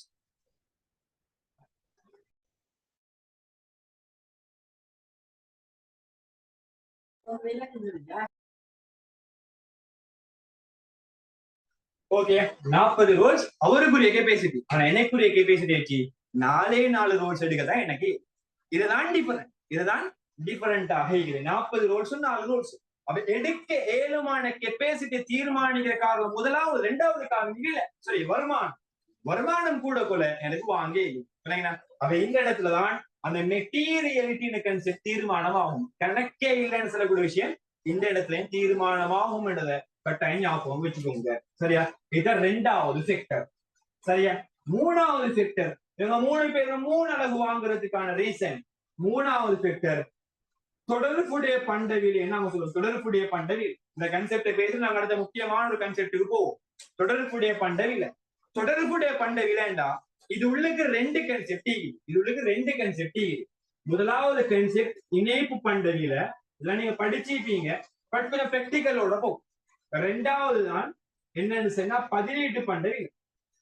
நீங்க சரி மலை நான் உப்பரிம சவுண்டை வச்சுதான் பேசுறேன், ஏதாச்சும் விளங்காட்டி கேளுங்க. சரியா? இணைப்பு பண்டவியல, அதே பதிலீட்டு பண்டவியல இருக்கும். இணைப்பு பண்டவியல, பதிலீட்டு பண்டவியல. இப்ப எக்ஸாம்பிள் வைப்பேன். நான் இன்னைக்கு 4 பேருக்கு தானே, 4 பேரும் ஒவ்வொருத்தர் அவரோட கெப்பாசிட்டிக்கு ஏற்ப இல்லாட்டி ஒவ்வொருத்தர் கொண்டு வந்திக்கிற விலை சாமான், கொண்டு வந்திக்கிற சாமான் எவ்வளோன்னு, கொண்டு வந்திக்கிற பணம் எவ்வளோன்னு சொன்னா 100 ரூபாண்டு வைப்பாங்க. 100 ரூபாய் தான் கொண்டிருக்கிறாரு. இவரும் 100 ரூபாய், நானும் 100 ரூபாய், இவரும் 100 ரூபாய், இவரும் 100 ரூபாய், 4வது சியும் 100 ரூபாய். 100 ரூபாய் தான் கொண்டு வந்திருக்கிறாரு. இப்ப 100 ரூபாய் தான் வந்திருக்கிறாரு. இப்ப இந்த கடை வந்து இடியாப்பம் மட்டும் கொடுக்கிற கடை ஒன்று இல்லை. இது வந்து நைட் சாப்பாடு எல்லாமே இருக்குது. இடியாப்பம் மீக்குது, ரொட்டிக்குது, பராட்டிக்குது, கொத்திக்குது, நூடுல்ஸ் ஈக்குது. உங்களுக்கு என்னென்னலாம் மீக்குதோ, என்னென்னலாம் விருப்பமோ அத்தனை வகையான சாப்பாடும் அந்த கடையில ஈக்குதுன்னு ஞாபகம் வச்சுக்கோங்க. அப்ப எனக்கு பசி போறதுக்கு நூடுல்ஸ் மட்டுமா எடுக்கணும், இடியாப்பம் மட்டுமா எடுக்கணும்? இல்ல. இடியாப்பம் தின்னாட்டு நாளைக்கு மார்னிங் எலும்பு இல்லைன்னு சொல்லக்கூடிய கன்செப்ட் ஈக்குதா? இல்ல. அப்ப இந்த இடத்துல எனக்கு நிறைய ஆப்ஷன்ஸ் ஈக்குது. நல்லா ஆப்ஷன் சீக்குது. ஆப்ஷன் சீக்கும் என்று சொன்னா எனக்கு ஓண்டிய கேள்வி எழுப்பிடும். ஓண்டிய ப்ராடக்ட் எனக்கு வாங்கிடும். எனக்கு ரொட்டியும் வாங்கிடும், எனக்கு புட்டையும் வாங்கிடும், நூடுல்ஸையும் வாங்கிடும். ஆனா இவரு இது என்று சொல்லக்கூடிய ஆளுநர் அவருக்கு வேண்டிய சாப்பாடு விருப்பம். அவருக்கு எதை கொடுத்தாலும் தின்னு. நாங்க சொல்லுவோம் சவுக்காரத்தையும் ஃப்ரீயா கொடுத்தா தின்றவன் லீக்குன்னு சொல்லி. அப்படிப்பட்ட ஒரு ஆள் தானே அவனுக்கு எதை கொடுத்தாலும் அவனுக்கு சாப்பாடுன்னு பேரை சொன்னாலே அவனுக்கு விருப்பம். ஒரு தாள்ல சாப்பாடுன்னு எழுதி வச்சா அதையும் தின்னக்கூடிய 25 இடியாப்பம் தின்றாரு. அப்ப ஏடு செல்லக்கூடிய ஆளுக்கு அப்படி விருப்பம். அப்ப இவருக்கு இடியாப்பம் மட்டுமே நிறைய வெரைட்டியான சாமி நீக்குது. அப்ப இவரு இந்த 25 ரூபாய் போயிட்டு அவர் யோசிக்கிறாரு, 100 ரூபாய் வச்சு 25 இடியாப்பம் எடுப்போமா இல்லாட்டி வேற ஏதாச்சும் பண்டம் ஒன்று எடுப்போமான்னு அவர் யோசிக்கிறார். அப்ப அவர் பெஸ்ட்டுக்கே பாப்பாரு, 100 ரூபாய் வச்சு நான் 25 இடியாப்பத்தை திண்டா எனக்கு சாட்டிஸ்ஃபைடு இருக்குமான்னு பாப்பாரு. நல்லா வச்சுக்கோ, இந்த ஒவ்வொரு டேர்ம் வேர்டும் முக்கியமோட MCQ செய்ய போல. அப்ப 100 ரூபாய் வச்சு 25 இடியாப்பம் எடுக்கக்கூடிய ஒரு ஆப்ஷன் ஒன்று இருக்குது. அந்த ஆப்ஷனை நான் யூஸ் பண்ணினா எனக்கு திருப்தின்னு சொல்லக்கூடிய விஷயம் ரிட்டர்னா கிடைக்குமா, எனக்கு சாட்டிஸ்ஃபைடு ஆகுமான்னு பாப்பாரு. அப்படி ஆகாட்டி என்ன செய்வாரு, இந்த 25 ஆப்ஷன் 25 இடியாப்பமான 100 ரூபாய் வச்சு 10 பராட்டா எடுப்போம், அப்ப எனக்கு நல்லா சாட்டிஸ்ஃபைடு ஆகும் ஒரு ஆப்ஷன் நீக்கிறேன்டா. இதை விட்டுட்டு அவர் அதுக்கு போவார். இதை விட்டுட்டு அவர் அதுக்கு போவார். இந்த இடத்துல மனுஷன் எல்லாமே பாக்குறதுன்னா எதுல சாட்டிஸ்ஃபைடு எதுல திருப்தி பாக்குறேன். எக்ஸாம்பிள் எக்கனாமிக் கிளாஸ் ஆன்லைன்ல நிறைய கிளாஸஸ் இருக்குது, அவ்வளவு மார்க்கெட்ல மலிஞ்சி.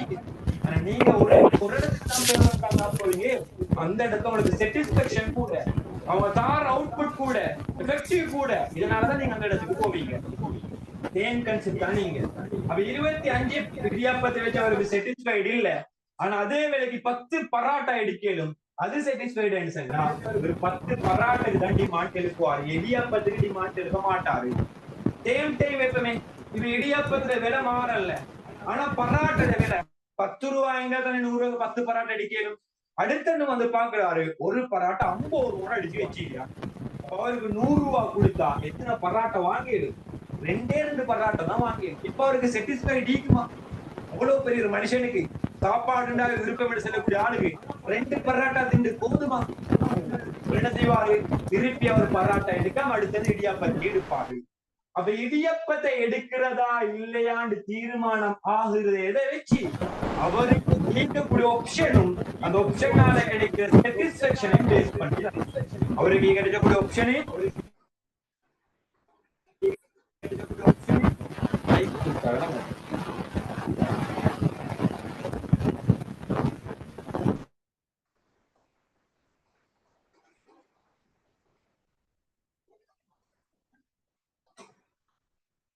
ஓகே. மைக்ல பார்த்துக்கோங்க, உங்களுக்கு அன்மியூட் ஆகிதான் மியூட் பண்ணிக்கிட்டான்னு சொல்லி. ஏன்னா நீங்க பேசக்கூட ரெக்கார்டிங் ஆகும், நான் யூடியூப்ல அப்லோட் பண்ணுவேன், அதனால கொஞ்சம் பாருங்க சவுண்ட். சரி, அப்ப ஏதாச்சும் மைக் யாராச்சும் சத்தம் கேட்கறேன்னு சொன்னா மற்றவங்க கொஞ்சம் மெசேஜ் வந்து போடுங்க, பார்த்து மைக்கை அன்மியூட் பண்ணிங்க. நான் மியூட் பண்ணி விடுவேன். திருப்பியும் சொன்னேன், மைக் அன்மியூட் பண்ணப்பறம் பார்த்து. ஓகே, அப்ப இந்த கான்செப்ட்ல தானே பாருங்க, நீங்க பார்க்க கூட பாப்பீங்க, அடே 100 ரூபாய்க்கு 25 இடியாப்பம் எடுத்து எனக்கு சாட்டிஸ்ஃபைடு இது, ஆனா 10 அதுக்கு பதில் இன்னொரு ஆப்ஷன் 2 பராட்டா தான் எடுக்கணும். அப்ப 2 பராட்டாவை நான் வெள்ள முழுக்க திண்டாலும் ரவ முழுக்க திண்டாலும் பசி போறல, சாட்டிஸ்பேக்ஷன் ஆகுறல்லடா. பராட்டா விட்டுட்டு திருப்பி வருவாருன்னா இடியாப்பத்துக்காகவே இல்லை. அப்ப இடியப்பத்துல கேள்வி எடுக்கிறதா வானமா, இடியப்ப நாங்க வாங்குறோமா இல்லையான்னு தீர்மானிக்கிறது எதை வச்சு, அது கேட்கக்கூடிய பதிலீட்டையும் அதனால கிடைக்கிற சாட்டிஸ்பேக்ஷனை வச்சு. எக்ஸாம்பிள் இருக்குமே, உங்களுக்கு எக்கனாமிக் கிளாஸ்ல நிறைய ஆப்ஷன் இருக்குதானே இல்ல. அப்ப நீங்க இன்னொரு கிளாஸுக்கு போறீங்களா, இந்த கிளாஸுக்கு வாரீங்களா, எதை வச்சு நீங்க தீர்மானிப்பீங்க. இன்னொரு கிளாஸுக்கு போனா அங்க எஃபெக்டிவ் இருக்குதா, உங்களுக்கு சாட்டிஸ்பேக்ஷன் இருக்குதான்னு சொன்னா இந்த கிளாஸ் விட்டுட்டு அந்த கிளாஸுக்கு போவீங்க, அவ்வளவுதான். அதான் கான்செப்ட் தான் இது.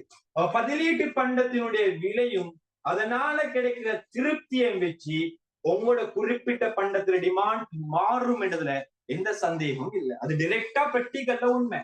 அதுதான் இந்த எக்ஸாம்பிள் உங்களுக்கு சொல்லி காட்டுவீங்க. சரியா? அதுக்குதான் நாங்க சொல்லுவோம் பதிலீட்டு பண்டம். அடுத்த இணைப்பு பண்டம் என்று சொல்லக்கூடிய கான்செப்ட் என்னன்னா, ஒரு விஷயத்துல மொத்தமான பயன் எடுக்கணும் என்றா இன்னொரு பயன்பாடு இன்னொரு விஷயத்த நம்ம யூஸ் பண்ணுவோம். எக்ஸாம்பிள் இதே ஹோட்டல்ல எப்போம் நீங்க யாரும் என்ன செய்ய போறல்ல, இடியப்பத்தை சும்மா தின்ன போறல்ல, இல்லாட்டி பராட்டாவை சும்மா தின்ன போறல்ல, என்ன வேணும் உங்களுக்கு கறி, ஏதாச்சும் விஷயம், ஒரு சொதியோ, ஏதாவது அவியலோ, ஏதாச்சும் ஒரு சம்பளோ உனக்கு தேவை. அப்பதான் சாப்பாடு தின்னேலும், இல்லாட்டி இறங்காது. தண்ணி ஊற்றி நேலே எவ்வளவுதான் கஷ்டம் சொன்னாலும் ஆக கஷ்டவாதி என்றாசதான் என்ன செய்வான்டா, பானை தண்ணியில தொட்டு தின்னுவான். அப்படி இல்லாட்டி சாதாரண மக்கள் எல்லாம் தண்ணியில தொட்டு தின்றல்ல. அப்ப எப்படி அவங்களுக்கு ஒரு இன்னொரு மிக்ஸ் பண்றதுக்கு ஏதாச்சும் ஒரு விஷயம் தேவை. இப்ப அதுக்கு சல்லி எடுக்கிறான்னு வைப்போம். உதாரணமா 25 பராட்டா எடுக்கிறாரு. சோ 25 நிறைய இடத்த சல்லி எடுப்பான். 25 இடியாப்பம் எடுத்தா உங்களுக்கு வேற நாங்க ஆணம் தாரேன். ஆணம் சொன்னா சொதி. உங்க ஊர்ல என்ன சொல்றோம் தெரியா? சொதி தாரேன். ஆனா அதுக்கு என்ன செய்வோம்? நான் ஒரு 20 ரூபா மணியோட கலெக்ட் பண்ணுவோம் என்று சொல்லி எடுப்போம். மணியோட கலெக்ட் பண்ணுவோம். ஆனா இப்ப என்கிட்ட எவ்வளவு ஈக்குது? இது 100 ரூபா தான் ஈக்குது. நான் 100 ரூபாய்க்கு 25 பராட்டா எடுத்தா 25 இடியப்பத்தை எடுத்தா கறி இல்லாம தின்னோமே தான். அப்ப கறியோட சேர்த்து எடுத்தா எனக்கு எவ்வளவு டோட்டல் பிரைஸ் வரும்? 120 ரூபா. இப்ப எனக்கு அந்த ப்ராடக்ட் வாங்கலுமா? வாங்கலாம். 120 ரூபா எனக்கு இது இல்ல, ஈக்குது 100 ரூபா. அப்ப என்ன செய்யணும்? 100 ரூபாய்க்கு ஏத்த மாதிரி அட்ஜஸ்ட் பண்ணணும். அப்ப நான் என்ன செய்யறேன்? ராஜா 20 பராட்டு 25 இடியாப்பம் வானம் எனக்கு தாங்கோ, 20 இடியாப்பம் தாங்கோ, 20 இடியாப்பம் வந்து ஒரு 80 ரூபா கணக்கு வரும். இப்ப 20 ரூபா காண மூத்துங்கோன்னு சொல்லிட்டு 20 இடியாப்பம் ஆணும் எடுத்துட்டு வரும். பாருங்க, அப்ப இணைப்பு பண்டத்துக்கு ஒரு விலை அறிவீடு செஞ்சா இணைப்பு பண்டத்தினுடைய விலையால நான் வாங்கின இடியப்பத்தினுடைய அளவு மாறுது.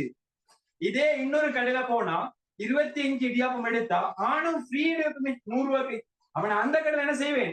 25 இடியாப்பத்தை 100 ரூபாய் கொடுத்து வாங்கி ஆணத்தையும் எடுத்துட்டு வருவேன். ஆனா இங்க 100 ரூபாய்க்கு 20 இடியாப்பம், ஆனா ஆணம் 20 ரூபாய் வேறையா கலெக்ட் பண்ணுவான். அப்படின்னு இருந்தா எனக்கு 20 தான் வாங்கி. அப்ப இங்க இணைப்பு பண்டத்தினுடைய விலை, இணைப்பு பண்டம் சொல்லுன்னா இங்க ஆணம் மாதிரி ஆணம் இல்லாம இடியாப்பத்தை பயனெடுக்கலாம். இடியாப்பத்தை சும்மா தின்னேடா. ஆணத்துல டேஸ்ட் தான் இடியாப்பத்துல டேஸ்ட். சொதி டேஸ்ட் இல்லாட்டி இடியாப்பம் டேஸ்ட் இல்ல. இடியாப்பத்தை நீங்க எவ்வளவுதான் அல்டிமேட்டா செஞ்சாலும் இடியாப்பம் டேஸ்டா வரப்போறல்ல. எல்லாம் மிக்சிங் உண்டு. ஆணத்துல போடக்கூடிய மிக்சிங்கை வச்சுதான், சொதியில போடக்கூடிய மிக்சிங் வச்சுதான் இடியாப்பத்தினுடைய டேஸ்ட் தீர்மானம் ஆகுது. சோ இடியப்பத்தினுடைய விலை, இடியப்பம் வாங்குற இல்லைன்னு தீர்மானிக்கிறதுல அந்த சொதி ஆணத்துடைய விலையும் என்ன டிமாண்ட தீர்மானிக்கும். இதுக்குத்தான் நாங்க சொல்லுவோம் இணைப்பு பண்டம் என்று சொல்லுவோம். அப்ப இணைப்பு பண்டம், பதிலீட்டு பண்டம், இது ரெண்டும் ஒரு இம்பார்ட்டன்டான ஃபேக்டர் என்ற கேள்வியை தீர்மானிக்கிறதுல. ஓ சிறைய பேரு இணைப்பு பண்டத்துக்கு பதில் இன்னொரு பேரு நீக்கு என்ன பண்டம்? நிரப்பு பண்டம் என்று சொல்லலாம். நிரப்பு பண்டம், நிரப்பு பண்டம், நிரப்பு பண்டம். உதாரணமா இணைப்பு பண்ண வேண்டாம். ஓகே, நீங்க பேரை பாருங்களேன். இணைப்பு பண்ண வேண்டாம் என்ன? ரெண்டை இணைச்சாதான் பயம் வரும். நிரப்பு பண்ண வேண்டாம் வச்சாங்க. நிரப்பு பண்ண வேண்டாம், அந்த விஷயம் நிறைஞ்சாதான் எங்களுக்கு அதை பயனடிக்கு. எக்ஸாம்பிள், நிரப்பு பண்ணம் என்று சொல்றதுக்கு ரீசன், இப்ப ஃபலூடா நீங்க ஊத்திப்பீங்க தானே, ஜூஸ் ஃபலூடா ஊத்தணும்டா சீனிய நிறைச்சோணும், ஐஸ்கிரீமை நிறைச்சோணும், உழுது போடணும். அது நிறைஞ்சாதான் அதோட பயனடிக்குது. அதனாலதான் டோட்டல் பயனெடுக்கிறதுக்கு அது நிறையப்படணும். அதுதான் நாங்க நிரப்பு பண்ணம் அதுக்கு பேர் சொல்லுவோம். எப்படியோ இது ரெண்டுமே சுட்டி காட்டுறது ஒரே கன்செப்ட் தான். அப்ப இந்த இடத்துல இதுல விலை மாறினா இதுக்கு வேலை அறிவீடு செஞ்சா டிமாண்ட் மாறும் சட்டம் ஞாபகம் வச்சுக்கோங்க. சரியா? இதனாலதான் கஸ்டமர் இழுக்கிறதுக்கு நீங்க நிறைய மார்க்கெட்ல பாத்தீங்கன்னா போன் எடுத்தா வெற்றி ஃப்ரீ சொல்லி போடுவான், ஒன்று எடுத்தா 2 ஃப்ரீ சொல்லி போடுவான். இது இந்த விலையை குறைக்கிறதுக்கு. இணைப்பு பண்றதுல விலை குறைஞ்சா நாங்க வாங்குற டிமாண்ட் கூட்டுவோம். அதனால தான் கஸ்டமர்ஸ், மார்க்கெட்டிங் படித்த கஸ்டமர்ஸ், எக்கனாமிக் படித்த கஸ்டமர்ஸ் இந்த மாதிரி பண்டத்துல விலையை குறைப்பான். 25 இடியாப்பத்தை எடுத்து ஆணம் ஃப்ரீ சில பேர் நிறைய கடையில போட்டு வச்சுமா போர்டு பாத்துக்கிறீங்களா? அப்ப அதுக்கு ரீசன் என்னடா, நீங்க ஆணத்தை வேலையா வாங்கினா வேற காஸ்ட் வரும். அப்ப உங்களோட டிமாண்ட் குறையும். அப்படி குறைச்சாம உங்களே மோட்டிவ் பண்றதுக்கு தான் இணைப்பு பண்டத்தை அல்லது நிரப்பு பண்டத்தை ஃப்ரீயா கொடுக்க ரெடி ஆகலாம். சம்டைம் அப்படி மார்க்கெட்ல ஒரு பிராக்டிகல் எக்ஸாம்பிள் தான் உங்களோட கொஸ்டின்ஸ் கேட்கும். அப்ப அதையும் ஞாபகம் வச்சுக்கோங்க. அப்ப இது ஒரு 3வது காரணி. 4வது காரணி, இந்த டிமாண்ட் அளவு வேறுபடுறதுக்கு 4வது காரணி தான் சுவை என்று சொல்லக்கூடிய கன்செப்டையும் சொல்லலாம். சுவை நீங்க எல்லாம் வச்சுக்கோங்க. நிறைய காரணி கைட்ல தந்திக்குது. எல்லா காரணியும் எல்லா எக்ஸாம்பிளும் செட்டா விடல. இப்ப ஐபோனுக்கு சுவைன்னு சொல்லக்கூடிய கன்செப்டா ஒன்றும் சொல்லலாம். அதுக்கேற்றமே நாங்க பேரை கன்வெர்ட் பண்ணுவோம். அங்கன்னா நாங்க பிராண்ட் இல்லாட்டி குட்வில் அட சுயமதிப்புன்னு சொல்லி அப்படி இந்த பேரை கன்வெர்ட் பண்ணவும் சுவைன்னு சொல்லி சொல்லப்படாது. அப்ப கைட்ல தந்திக்கிற பேரை அந்த சுவை என்று சொல்றது எதை பேஸ் பண்ணுதோ அதை நாங்க அந்த பண்டத்துக்கு எதனா கன்வெர்ட் பண்ணணும். அப்பதான் உங்களுக்கு ஃபுல் மார்க்ஸ் கிடைக்கும். எக்ஸாம்பிள், உங்கள்ட்ட சிம்பிளா சின்ன பிள்ளைக்குமாய் கேள்வி தீர்மானிக்கும் காரணி 5 தான் சொல்ல மாட்டோம். அது ஓ லெவல்ல கேட்டது, இது ஏ லெவல் அட்வான்ஸ் லெவல் யோசிச்சோம். அப்ப இந்த டைம்ல ஒரு கேள்வியை தந்துதான் மெயின் பண்ணுவான், ஒரு பொருளை தந்துதான் கேட்பான். அப்ப அந்த பொருளுக்கு ஏற்றதெல்லாம் கன்வெர்ட் ஆகணும். சாப்பாடு இருந்தா சுவைன்னு போட்டிடும். ஒரு பொருளை தந்தா, ஏதாவது ஒரு பொருளை தந்தா அதுக்கேற்ற பேரை நாங்க யூஸ் பண்ணுவோம். அப்படின்னு எடுத்த சுவை அதை எனக்கு எடுக்கணும் சாப்பாடு தானே. இவருக்கு இடியாப்பம் வேண்டாம் உசுறு மாதிரி ஏண்ட ஆளுக்கு நான் சொன்னதானே சவுக்காரத்தை கொடுத்தாலும் தின்னான்னு சொல்லி. அப்ப அவனுக்கு இடியப்பம் விட உசுறு மாதிரி. அப்ப அவன் இடியப்பம் மீது கூட ஆர்வம் வைக்கிறாங்க. 25 கேட்கும். அப்ப எனக்கு நான் தானே 15 எடுத்தேன். எனக்கு வேற ஆப்ஷன் இல்ல. இங்க ஈக்கதே 20 இடியாப்பம் மட்டும்தான். இப்ப நீங்க ஹாஸ்டல் போனா யூனிவர்சிட்டி ஹாஸ்டல் போய் தீப்பீங்க இல்ல, யூனிவர்சிட்டி போனா வெறும் ஹாஸ்டல்ஸ்ல அப்படி இல்லாட்டி அட்வான்ஸ் லெவல்ல இப்போ ஹாஸ்டல்ல படிக்கிறவங்களுக்கு வேணும் ஊடுகள்ல தங்கி இல்லாம பொதுவான ஒரு ஹாஸ்டல்ல தங்கி சாப்பாடு நீங்க 2-3 ஹோட்டல் தான் ஆப்ஷன் லீக்கிறேன்னு சொன்னா அந்த டைம்ல உங்களுக்கு வேணும் எவ்வளவு சாப்பாடு கஷ்டம் என்று சொல்லி. அப்ப ஆப்ஷன் இல்ல, வேற சாப்பாடு எடுக்கிறதுக்கு வழி இல்லாததுனால சிலவங்க அதே சாப்பாடு எடுத்து கொண்டு இருப்பாங்க. உதாரணமா நாங்க இருக்கிற இடத்துல எல்லாம் அந்த இடத்துல சாப்பாட்டுக்கு ஆப்ஷன் இல்ல. ஒரே ஒரு ஹோட்டல் தான் நீங்க அந்த ஏரியா முழுக்க கொழும்பா இருந்தாலும் ஒரே ஒரு ஹோட்டல் தான் நீக்குது. ஏன்னா அந்த ஏரியா வந்து கொஞ்சம் ரிச்சான ஏரியா. யாரும் அதாவது ஹோட்டல்ல வந்து சாப்பிடுறதுக்கு ரெடி இல்ல. எல்லாம் பீஸா அதே மாதிரி பேர்கர் கிங் பெரிய பெரிய இடத்துல தான் போய் சாப்பிடுறதுக்கு விருப்பம். ஆனா சாதாரண ஹோட்டல்ல சாப்பிடுறதுக்கு விருப்பம் இல்லை. கிட்டத்தட்ட ஒரு 200 பேர் அந்த ஹோஸ்டல்ல இருந்தாலும் 200 பேரும் சாப்பாடுக்கு போறது அந்த கடைக்கு தான். ஆனா அந்த கடை என்ன சின்ன 2-3 பானி 2-3 சோறும் கொஞ்சம் கறிகளும் இருக்கும். அப்ப வேற ஆப்ஷன் இல்ல. ஆனா என்ன செய்வோம், பசியை தீர்க்கிறதுக்காக நாங்க வாங்குவோம்.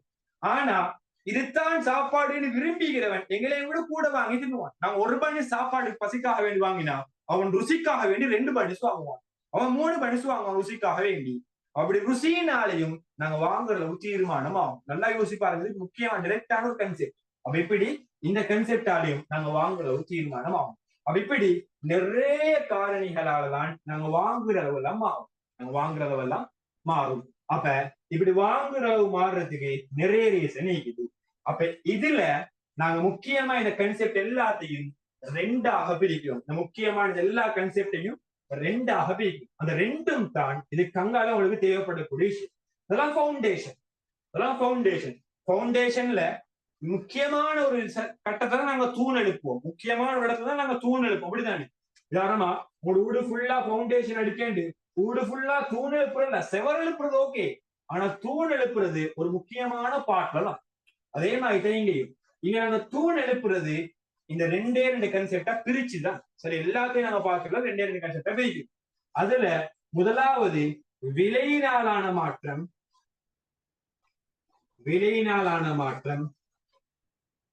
விலை தவிர்ந்த ஏனைய காரணியினாலான மாற்றம். இந்த கேள்வி மாறுறதுக்கு 2 ரீசன். விலை தவிர்ந்த ஏனைய காரணியிலான மாற்றம். இது 2ஐயும் தான் நாங்க அடுத்த ஸ்டெப்ஸுக்கு கொண்டு போவோம். உதாரணமா நீங்க ஓலெவல் முடிஞ்சு கொஞ்சம் பேஜை தான் ஏலெவலுக்கு கொண்டு போற மாதிரி. ஏலெவல் முடிஞ்சு கொஞ்சம் பேஜை தான் டிகிரியோட செய்யறதுக்கு உங்களோட யூனிவர்சிட்டியில உங்களோட எக்ஸாம்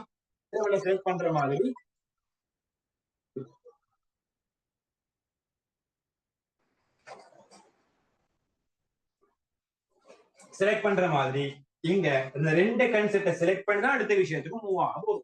இவங்க விலைன்னு செல்லக்கூடிய கன்செப்டால கேள்வி மாறினா, விலைன்னு செல்லக்கூடிய விஷயத்தால நான் வாங்குற அளவு மாறினா அதுக்கு நாங்க சொல்றது கேள்வி தொகை மாற்றம் என்று சொல்றோம்.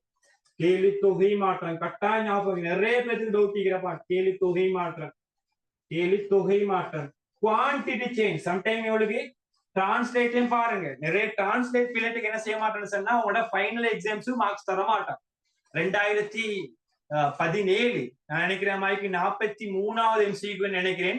அந்த என்னன்னு சொன்னா வேலையுள்ளர் வீதம் வேலையற்றோர் வீதம் வருமே யூனிட் 12 12வது யூனிட்ல 11-12 யூனிட்ல. அப்ப அந்த யூனிட்ல ஒரு பாடம் கொண்டு வரும். நீங்க கிரேட் 13 போனா படிப்பீங்க. சம்டைம் சிலவங்க யூனிட் 1லயே படிச்சுப்பீங்க எக்ஸ்ட்ரா. அந்த இடத்துல யூனிட் 1ல படிச்ச தேவையில்ல, பட் யூனிட் 12ல படிச்சு யூனிட் 11 அல்லது 12ல படிச்சு. அப்ப அதுல ஒரு MCQ கேட்டு வந்துச்சு 2017. டவுட் என்ன போய் பாருங்க. 2017 பாஸ் பேப்பர் ஐ திங்க் நான் 45 அதே மாதிரி 50 புள்ளி கட்டப்பட்ட ஒரு கேள்வி கொடுக்குதான். அப்ப அந்த கேள்வியில கெளிம பிழை, ஆன்சரும் பிழை, கேள்வியும் பிழை. ஆன்சர் போட்டிக்கிறான், ஆனா ஆன்சருக்கு ஏத்த கேள்வி இல்ல, டிரான்ஸ்லேட் பிழை. ரீசன் என்ன சொன்னா கேள்வி வந்து இங்கிலீஷ் மீடியத்தை சரியா அடிச்சு வச்சுக்கிறான்னா தமிழ் மீடியத்துல கேள்வி டிரான்ஸ்லேட் பண்ண பிழை அடிக்குது. ஃபெஸ்டிகே அடிப்பான் இங்கிலீஷ் மீடியம் தானே, அப்புறம் சிங்களத்துக்கும் தமிழுக்கும் கன்வெர்ட் பண்ணுவான். அப்ப அப்படி பண்ண போல பிழையானா உங்களோட ஸ்கீம்ல போல் தர மாட்டான். இங்கிலீஷ் ஸ்கீமை வச்சுதான் தமிழ் இங்கிலீஷுக்கு டிரான்ஸ்லேட் பண்ணும். ஸ்கீமும் அது மாதிரி பேப்பரும் அதான் டிரான்ஸ்லேட் பண்ணுவான். அப்படி பண்ணக்குள்ள உங்களுக்கு டிரான்ஸ்லேட் மிஸ்டேக் ஆனா அது உங்களோட மிஸ்டேக்கும் அல்ல, பேப்பர் செய்யறவங்களோட மிஸ்டேக். ஆனா உங்களோட வாழ்க்கையை அது பாதிக்கும், உங்களுக்கு டிரெக்டா பிழை போடுவாங்க. அதுக்காக வேண்டி நீங்க 6வதா ஒரு கேள்வி எப்படி வரும்னு சொல்லி அவங்களோட MCQ அந்த புல் எடுத்தாலும் எழுதி வச்சுட்டு வரோம். சிலவங்க சொல்லுவாங்க, சில கிளாஸஸ்ல போன போறோம் 6வது அடிச்சுட்டு வா, உனக்கு ஒரு 5 ஆன்சர் இல்லாட்டி 6வது அடிச்சுட்டு வான்னு சொல்லுவாங்க. 6வது அடிச்சா உனக்கு ஆன்சர் தர மாட்டான். ஓல் கொடுத்தா ஃபர்ஸ்ட் 5 கொடுக்க மட்டும் தான் அடிச்சுக்கும், 6வது எக்ஸ்ட்ரா ஒரு ஆன்சர் கொடுத்தா உங்களுக்கு தர மாட்டான். சோ அதனால அப்படிப்பட்ட கொஸ்டின்ஸ் வரையிலும். அதனால இங்கிலீஷ் சில விஷயம் டேர்ம் பை டேர்ம் ஞாபகம் வச்சுக்கோங்க. அப்ப உங்களுக்கு கண்டுபிடிக்கிறது ஈஸி தான். அப்ப இதுலதான் குவான்டிட்டி ஆஃப் சாரி டிமாண்ட் குவான்டிட்டின்னு சொல்லுவோம். கேள்வி தொகைன்னு சொல்லுவோம். டிமாண்ட் அல்ல, டிமாண்ட் குவான்டிட்டி. அப்ப கேள்வி தொகைன்னு சொல்லுது அது. அப்ப விலையினால ஒரு பண்டத்தை நாங்க வாங்குற அமௌண்ட் மாறுறேன்டா, அது நாங்க சொல்ல கேள்வி தொகை மாற்றம்னு சொல்றோம். விலை தவிர்ந்த ஏனைய காரணி அந்த டைம்ல எதிர்க்கும் விலை பிக்ஸ் ஆயிக்கும். இந்த டைம்ல விலையை தவிர மத்த எல்லா காரணியும் ஃப்ரீஸ் பிக்ஸ் ஆயிக்கும், மாறாது, ஐஸ் கட்டிமாய் நிலையாயிக்கும். ஆனா இங்க விலை மட்டும்தான் மாறும். ஆனா ஏனைய காரணி மாறக்கொள்ள, விலை தவிர்ந்த ஏனைய காரணி மாறக்கொள்ள, விலை எக்ஸ்க்ளூடட் ஆகிக்க போல அந்த இடத்துல விலை ஃப்ரீஸ், விலை பிக்ஸ் ஆயிக்கும், விலை மாறாது. விலை தவிர்ந்த ஏனைய காரணி மாறிடும். அப்படி மாறுறதுக்கு நாங்க சொல்லுவோம் கேள்வி மாற்றம் என்று சொல்லுவோம். அப்படி மாறுறதுக்கு நாங்க சொல்லுவோம் கேள்வி மாற்றம். கேள்வி மாற்றம் சொல்லுவோம். கேள்வி மாற்றம், கேள்வி தொகை மாற்றம், கேள்வி மாற்றம் என்று 2 கன்செப்ட் இருக்குது. கேள்வி தொகை மாற்றம், கேள்வி மாற்றம் என்று சொல்லி 2 கன்செப்ட் இருக்குது. சரியா? கேள்வி தொகை மாற்றம், கேள்வி மாற்றம் 2 கன்செப்ட் இருக்குது. இந்த கேள்வி தொகை மாற்றத்தை 2ஆ டிவைட் பண்ணி ஒன்றுக்கு நாங்க சொல்லுவோம் கேள்வி நீட்டம் என்று சொல்லுவோம். கேள்வி நீட்டம். இன்னொன்றுக்கு நாங்க சொல்லுவோம் கேள்வி குறுக்கம் என்று சொல்லுவோம். கேள்வி குறுக்கம். இதுதான் 2.2 2.2 சொல்லக்கூடிய கேள்வி நாங்க டிஸ்கஸ் பண்றது. 2.1 நாங்க டிஸ்கஸ் பண்ண வேண்டிய விஷயத்த பண்ணியாச்சு. அதுல மெயினான கான்செப்ட் ஓகே. சரியா? 2.2 நாங்க டிஸ்கஸ் பண்றது இதுதான் கேள்வி மாற்றம், கேள்வி தொகை மாற்றம். அதுல கேள்வி மாற்றத்துல மெயினான விஷயம் கேள்வி நீட்டம், அடுத்த விஷயம் கேள்வி குறுக்கம். ஆனா இதெல்லாம் நினைவு வச்சுக்கொள்ளணும். இதெல்லாம் யாருடைய டிமாண்ட்? தனியொத்தருடைய டிமாண்ட். இதெல்லாம் தீர்மானமாகிறது தனிநபருடைய டிமாண்ட். மார்க்கெட்டுக்கு வந்த தனியொத்தர டிமாண்ட் தான் நாங்க எல்லாம் பேசிக்கொண்டே. அதுல என்ன வச்சுக்கோங்க, நம்ம சந்தையில எல்லாருடைய டிமாண்டையும் நாங்க சேர்த்து படிக்கல, தனியொத்தர டிமாண்ட் தான் பார்த்து கொண்டிருக்கிறோம். அதுல கேள்வி நீட்டமும் வரையிலும், கேள்வி குறுக்கமும் வரையிலும். கேள்வி நீட்டம் என்ன சொன்னா ஜஸ்ட் சின்ன ஒரு எக்ஸாம்பிள் ஒன்று சொல்லிட்டு போறேன், அதுக்கு பிறகு நாங்க கிராஃபுக்கு போவோம். கேள்வி நீட்டம் என்ன சொன்னா, இப்ப ஒரு பண்டத்துல நாங்க என்ன செய்வோம், வாங்கணும் என்று சொன்னா விலை குறைவாயிக்கணும், அப்படித்தானே? இப்ப எங்க ஏரியால இப்ப அடிக்கிற ஞாபகம் வரக்கூடிய விஷயம் தான், எங்க ஏரியால என்ன சொன்னா புதுசா ஒரு சேல் போட்டிக்கிறான். கிட்டத்தட்ட 15 நாளுக்கு அந்த சேல் இருக்குது. அந்த சேல் என்னன்னு சொன்னா 350 ரூபாய்க்கு ஓண்டிய ப்ராடக்ட், 350 ரூபாய்க்கு ஓண்டிய ப்ராடக்ட தாரான் சேல். அதாவது ஊட்டி சாமி நீ அப்படி யோசிச்சப்படாது, ஒரு ஊடு உண்டு, ஒரு ஃப்ரிட்ஜ் உண்டு, அப்படி தாரன்னு சொல்லி கிச்சனுக்கு தேவையான ஓண்டிய ப்ராடக்ட், போத்தல்ல இருந்து, கிளாஸ்ல இருந்து, சட்டி பானையில இருந்து எல்லாம் வந்து 350.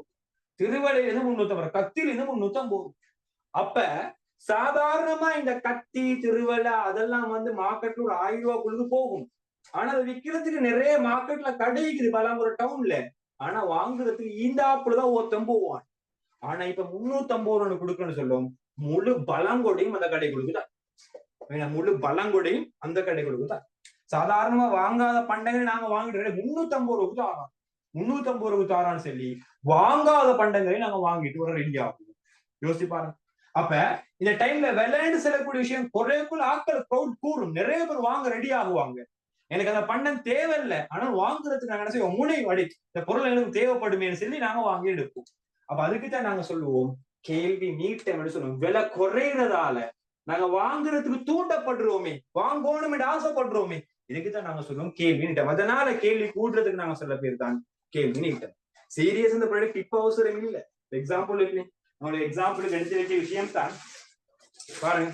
ஒரு எக்ஸாம்பிளுக்கு நம்ம ஒரு பெரிய போத்தல், கிளாஸ் போத்தல் 2 வந்து எவ்வளவு தாரான், 350 ரூபாய் தான். அது எவ்வளவு லாபம் யோசிச்சு பாருங்க. அதான் எவ்வளவு லாபம். அவ்வளவு ஒரு ப்ராடக்ட ஒன்றே கிட்டத்தட்ட 500 ரூபாய்க்கு மேல வரும்.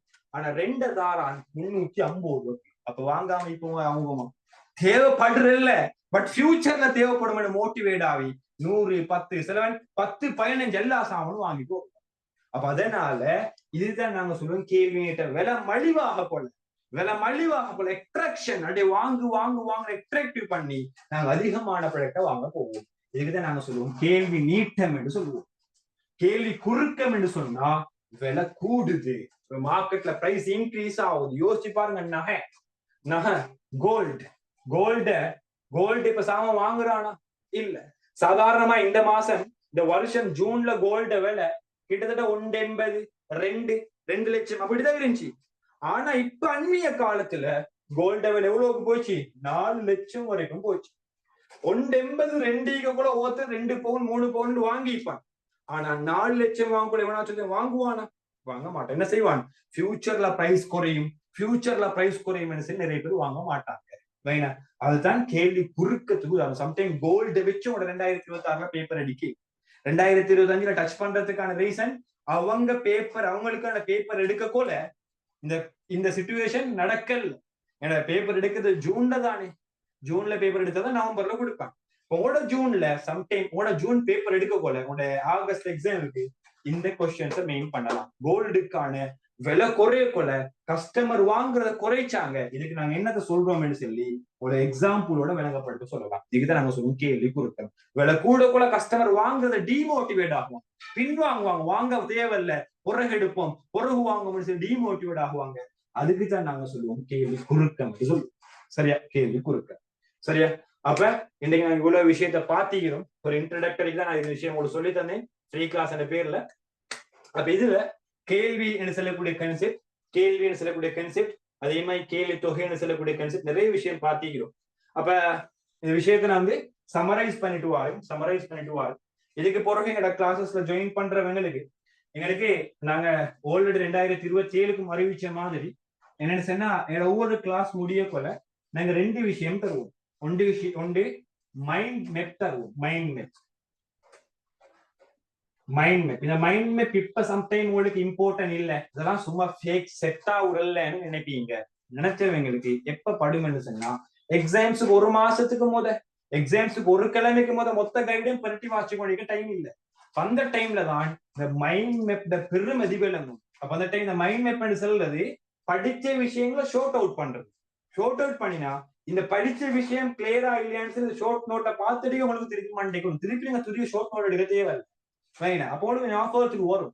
ஒரு வீக்குக்கு முன்னாடி இந்த விஷயத்தை பார்த்தா இந்த பாடத்தை பார்த்து ஒரு சாட்டிஸ்பேக்ஷன் ஆமாடி இந்த பாடம் கிளியர் இல்லைன்னு சொல்லி டவுட் என்ன திருப்பி ஒரு கைடை வைத்து பார்த்து டியூட்டை வைத்து பார்த்து அதுதான் மைண்ட் மேப் தான். சரியா? அப்ப இன்னைக்கு நாங்க பேசினது வந்து கேள்வின்னு சொல்லக்கூடிய கன்செப்டை பேசணும். அந்த கேள்விக்கு தேவையான காரணிகள், அது கேள்விக்கு அடிப்படையான காரணிகளை பேசணும். அடிப்படையான காரணிகள். சரியா? 4 காரணி பேசினோம். 4 காரணியம் தேவையானவங்க நோட் அவுட் பண்ணிக்கோங்க. ஒன்று தேவை, விருப்பம், வருமானம், திட்டமிடல். இந்த 4ம் தேவை. அதுக்கு பிறகு எக்ஸாம்பிளோட கேள்வியோட அளவு மாறுபடுறதுக்கு ரீசன், கேள்வியினுடைய அளவு மாறுபடுறதுக்கு ரீசன், அளவு மாறுபடுறதுக்கான காரணம், அழகு மாறுவதற்கான காரணிகளை பேசணும். அதாவது கேள்வியை தீர்மானிக்கிற காரணிகள் இதுக்கு நாங்க இன்னொரு பேர் சொல்லி. அப்ப அதுல முதலாவது ரீசன் பிரைஸ், விலைன்னு சொல்லக்கூடிய விஷயத்த பேசினோம். அதே மாதிரி வருமானம், இன்கம் என்று சொல்லக்கூடிய விஷயத்த பேசினோம். அதே மாதிரி சப்சிடிஸ் பிரைஸ், அதாவது பதிலீட்டு பண்டத்திலே விலையை பேசினோம். இணைப்பு பண்டத்தினுடைய விலையை பேசினோம். சுவை என்று சொல்லக்கூடிய கன்செப்டை பேசினோம். சரியா? அப்ப இதை பேசிட்டு அதுக்கு பிறகு பேசினோம். இதை பேஸ் பண்ணி நாங்க பேசினோம். விலையினாலான மாற்றத்தை பேசினோம். விலை தவிர்ந்த ஏனைய காலையிலான மாற்றத்தை பேசினோம். விலையிலான மாற்றத்தை 2ஆக பிரிக்கையிலும் ஒன்று கேள்வி நீட்டம், கேள்வி குறுக்கம் என்றதை பேசணும். இதுக்கு நாங்க பிராக்டிகல் எக்ஸாம்பிள் பேசணும். இதுதான் எங்களோட மைண்ட் மேப். நாங்க அடுத்த கிளாஸ்ல பேசக்கூடிய விஷயங்கள்ல நீங்க பார்த்திருப்பீங்க, நாடகங்கள்ல ப்ரோமோ சொல்லக்கூடிய விஷயம் தரும். ப்ரோமோல என்ன? ஒரு ஷோர்ட் ஆகி உடைய ஒரு மோட்டிவேட் பண்றதுக்கு அடுத்தது நாங்க என்னத்த நடக்க போறோம் தொடரும் சொல்லி முடிப்பாங்க நாடகம் உண்டு. அப்ப ப்ரோமோ ஒன்று காட்டுவோம், நாளைக்கு தான் நடக்கும் சொல்லி அப்படின்னா ஆர்வத்தோடு நீங்க பாப்பீங்க. அதெல்லாம் ஒரு கிளாஸ் முடிய போற நாங்க ப்ரோமோ கொடுப்போம். ப்ரோமோன்னு சொல்ல போற அடுத்த கிளாஸ்ல என்னதை டிஸ்கஸ் பண்ண போறோம் சரிப்பா. இதுக்கு நாங்க கிராஃப் பேசுவோம். இந்த கேள்வி நீட்டம், கேள்வி குறுக்கத்துக்கான கிராஃப். அடுத்தது விலை தவிர்ந்த ஏனைய மாற்றம். அது 2க்கும் அதிகரிப்பு குறைவு, அதாவது கேள்வி அதிகரிப்பு கேள்வி குறைவுன்னு சொல்லக்கூடிய கான்செப்ட் ரெண்டையும் பேசுவோம். கேள்வி அதிகரிப்பு கேள்வி குறைவுன்னு சொல்லக்கூடிய கான்செப்ட் ரெண்டையும் பேசுவோம். அதுக்கு பிறகு ஹைலைட் ஆன விஷயம் கேள்வி விதியை பேசுவோம். இதுதான் எங்க அடுத்த கிளாஸ்ல பேசக்கூடிய கான்செப்ட். சரியா? இந்த விஷயம் எல்லாம் இன்றைய கிளியரா ஜாயின் பண்ணிடுறவங்களுக்கு ஏதாச்சும் டவுட் இருக்குதா? நீங்க ஃப்ரீ கிளாஸ் தான் ஜாயின் ஆயிருந்தாலும் பிரச்சனை இல்லை. டவுட்னா உங்களுக்கு கேட்கலாம். டவுட் இருக்குதா? ஓகே. சம்டைம் ஒருத்தர் போட்டிருந்த கிளாஸ் டீடைல்ஸ் சொல்ல சொல்லி, ஓகே நான் கிளாஸ் டீடைல்ஸ் சிம்பிளா சொல்லிட்டு போறேன். ஓகே கிளாஸ் டீடைல்ஸ் சிம்பிளா சொல்லிட்டு போறேன். தேவையானவங்க நோட் பண்ணிக்கோங்க. 2026க்கு எக்கனாமிக் வந்து 5வது செய்யறோம். முதலாவது பார்ட்ல வந்து நாங்க செய்யறது வந்து என்னன்னு சொன்னா தியரி கிளாஸ் போகும். தியரி கிளாஸ் வந்து வீக்குக்கு ஒரு நாள் கம்பல்சரியா நடக்கும். வீக்குக்கு ஒரு நாள் கட்டாயம் நடக்கும் இன்ஷா அல்லாஹ். அது வந்து பணம் பாடத்தை வைத்துக் கொண்டிருக்கும். பணம் பாடத்தை நாங்க 2 செஷன் முடிச்சிக்கிறோம். 3வது செஷன் நடக்கத்தே இது பணம் பாடம் போகும். அதே மாதிரி 3 ரிவிஷன் நடக்கும். வீக்குக்கு 3 ரிவிஷன் நடக்கும். முதலாவது ஃபர்ஸ்ட் ரிவிஷன் ஃபர்ஸ்ட் பாடத்துல முதலாவது பாடத்துல நடக்கும். பொருளியல் அறிமுகம் என்று சொல்லக்கூடிய பாடத்துல ரிவிஷன் நடக்கும். பொருளியல் அறிமுகம் சொல்லக்கூடிய பாடத்துல ரிவிஷன் நடக்கும். செகண்ட் ரிவிஷன் இன்றைக்கு நாங்க பேசின கேள்வி நிரம்பல் கோட்பாடுல நடக்கும். தேர்ட் ரிவிஷன் நாங்க பேச போற 4வது பாடம் உற்பத்தி செலவு கோட்பாடு நடக்கும். இது 4 கிளாஸும் வீக்குக்கு ஒவ்வொரு நாள் நடக்கும். இது இல்லாம வீக்குக்கு இன்னொரு கிளாஸ் நடக்கும். MCQ paper discussion. இது வந்து 1000 புக்லெட் MCQ கொண்ட புக்லெட் அடிச்சு வச்சுக்கிறோம். 2025 பேப்பரை போயிட்டு பாருங்க. இதுல 40 MCQக்கு மேல இதே புக்லெட் இன்னும் வந்துச்சு. அதே மாடல்ல 2-3 விஷயத்த மட்டும் மாத்தி அப்ப அந்த பேப்பர் டிஸ்கஷன் வந்து வீக்குக்கு ஒரு நாள் நடக்கும். இந்த வீக்குக்கு 5 நாள் கம்பல்சரியா நடக்கும்.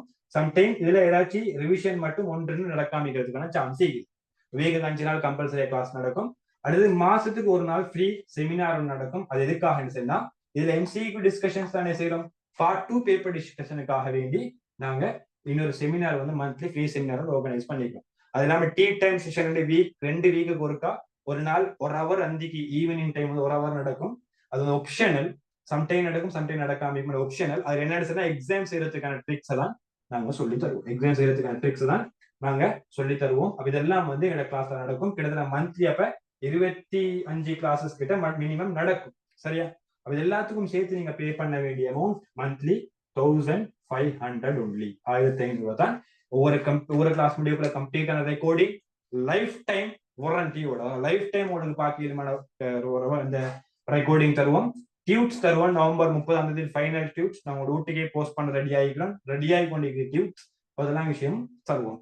நிறைய பேருக்கு கிளாஸஸ் செய்யக்கூட டவுட் இருக்குன்னு நாங்க கிளாஸஸ் செய்யறதுக்கு தகுதி பெற்றவங்களா என்றது ஒரு டவுட். ஆனால் நான் சொல்றேன் ஏன் கிளாஸஸ் செய்யறதுக்கான குவாலிஃபிகேஷன் என்ன சொன்னா நான் 2022, 23 என்று சொல்லக்கூடிய பேஜ்ல லெவல் செஞ்சேன். என் ரிசல்ட்ஸ் 3A, Z ஸ்கோர் 1.99. சரியா? 1.989 வரும். அப்ப சிம்பிளா சொல்ல 1.99 Z ஸ்கோர். நான் தெரிவு செஞ்ச யூனிவர்சிட்டி கொழும்பு. அதே மாதிரி சார்ட்டர்ட்ல 3வது லெவல் செஞ்சு கொண்டிருக்கிறேன். அதே மாதிரி LLB கோர்ஸ் முடிச்சு கொண்டிருக்கிறேன். அப்ப இதுதான் என்னோட குவாலிஃபிகேஷன். இதுதான் எங்களோட கிளாஸ் டீடைல். ஜாயின் பண்ண விருப்பமானவங்க இதுக்கு பிறகு பெர்மனண்டா ஜாயின் பண்ண இது உங்களுக்கு ஜஸ்ட் இன்ட்ரோடக்டரி கிளாஸ். பெர்மனண்டா ஜாயின் பண்ண விருப்பமானவங்க ரெக்கார்டிங் பாக்குறவங்களும் 076 73 97 445 சொல்லக்கூடிய வாட்ஸ்அப் நம்பருக்கு ஒரு ஹாய் என்று சரி ஏதாச்சும் மெசேஜ் போடுங்க. அதுக்கு பிறகு நான் இந்த டீடைல்ஸ் உங்களுக்கு தெரிஞ்சவங்களுக்கு டீடைல்ஸ் சொல்றேன். தெரிஞ்சவங்களுக்கு டீடைல்ஸ் ஓகே தானே? தெரியாதவங்களுக்கு டீடைல்ஸ் சொல்றேன். அப்புறம் நீங்க கிளாஸ் ஜாயின் பண்ணது கன்ஃபார்ம் பண்ணி சொன்னா என்னோட கிளாஸ்ல கண்டினியூஸா இதுக்கு பிறகு ஜாயின் பண்ணிடும் ஃபைனல் எக்ஸாம் வரைக்கும். ஓகே. அப்ப எங்களோட செஷனை நாங்க சின்ன ஒரு கதையோட மட்டும் சொல்லிட்டு முடிப்போம். என்னன்னு சொன்னா உங்களுக்கு தெரியும் மான் தெரியும் தானே நிறைய பேருக்கு. மான் தெரியாதவங்க யாரும் இருக்க மாட்டான்.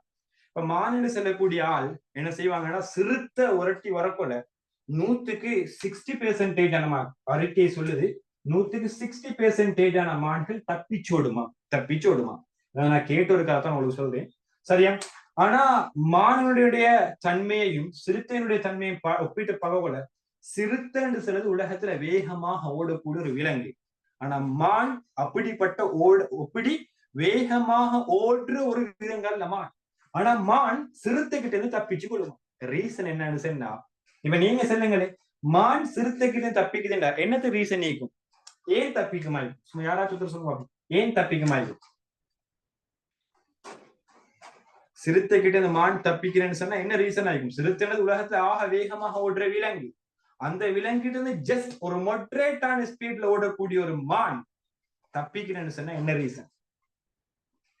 ஏதாச்சும் ஐடியா இருக்குதா?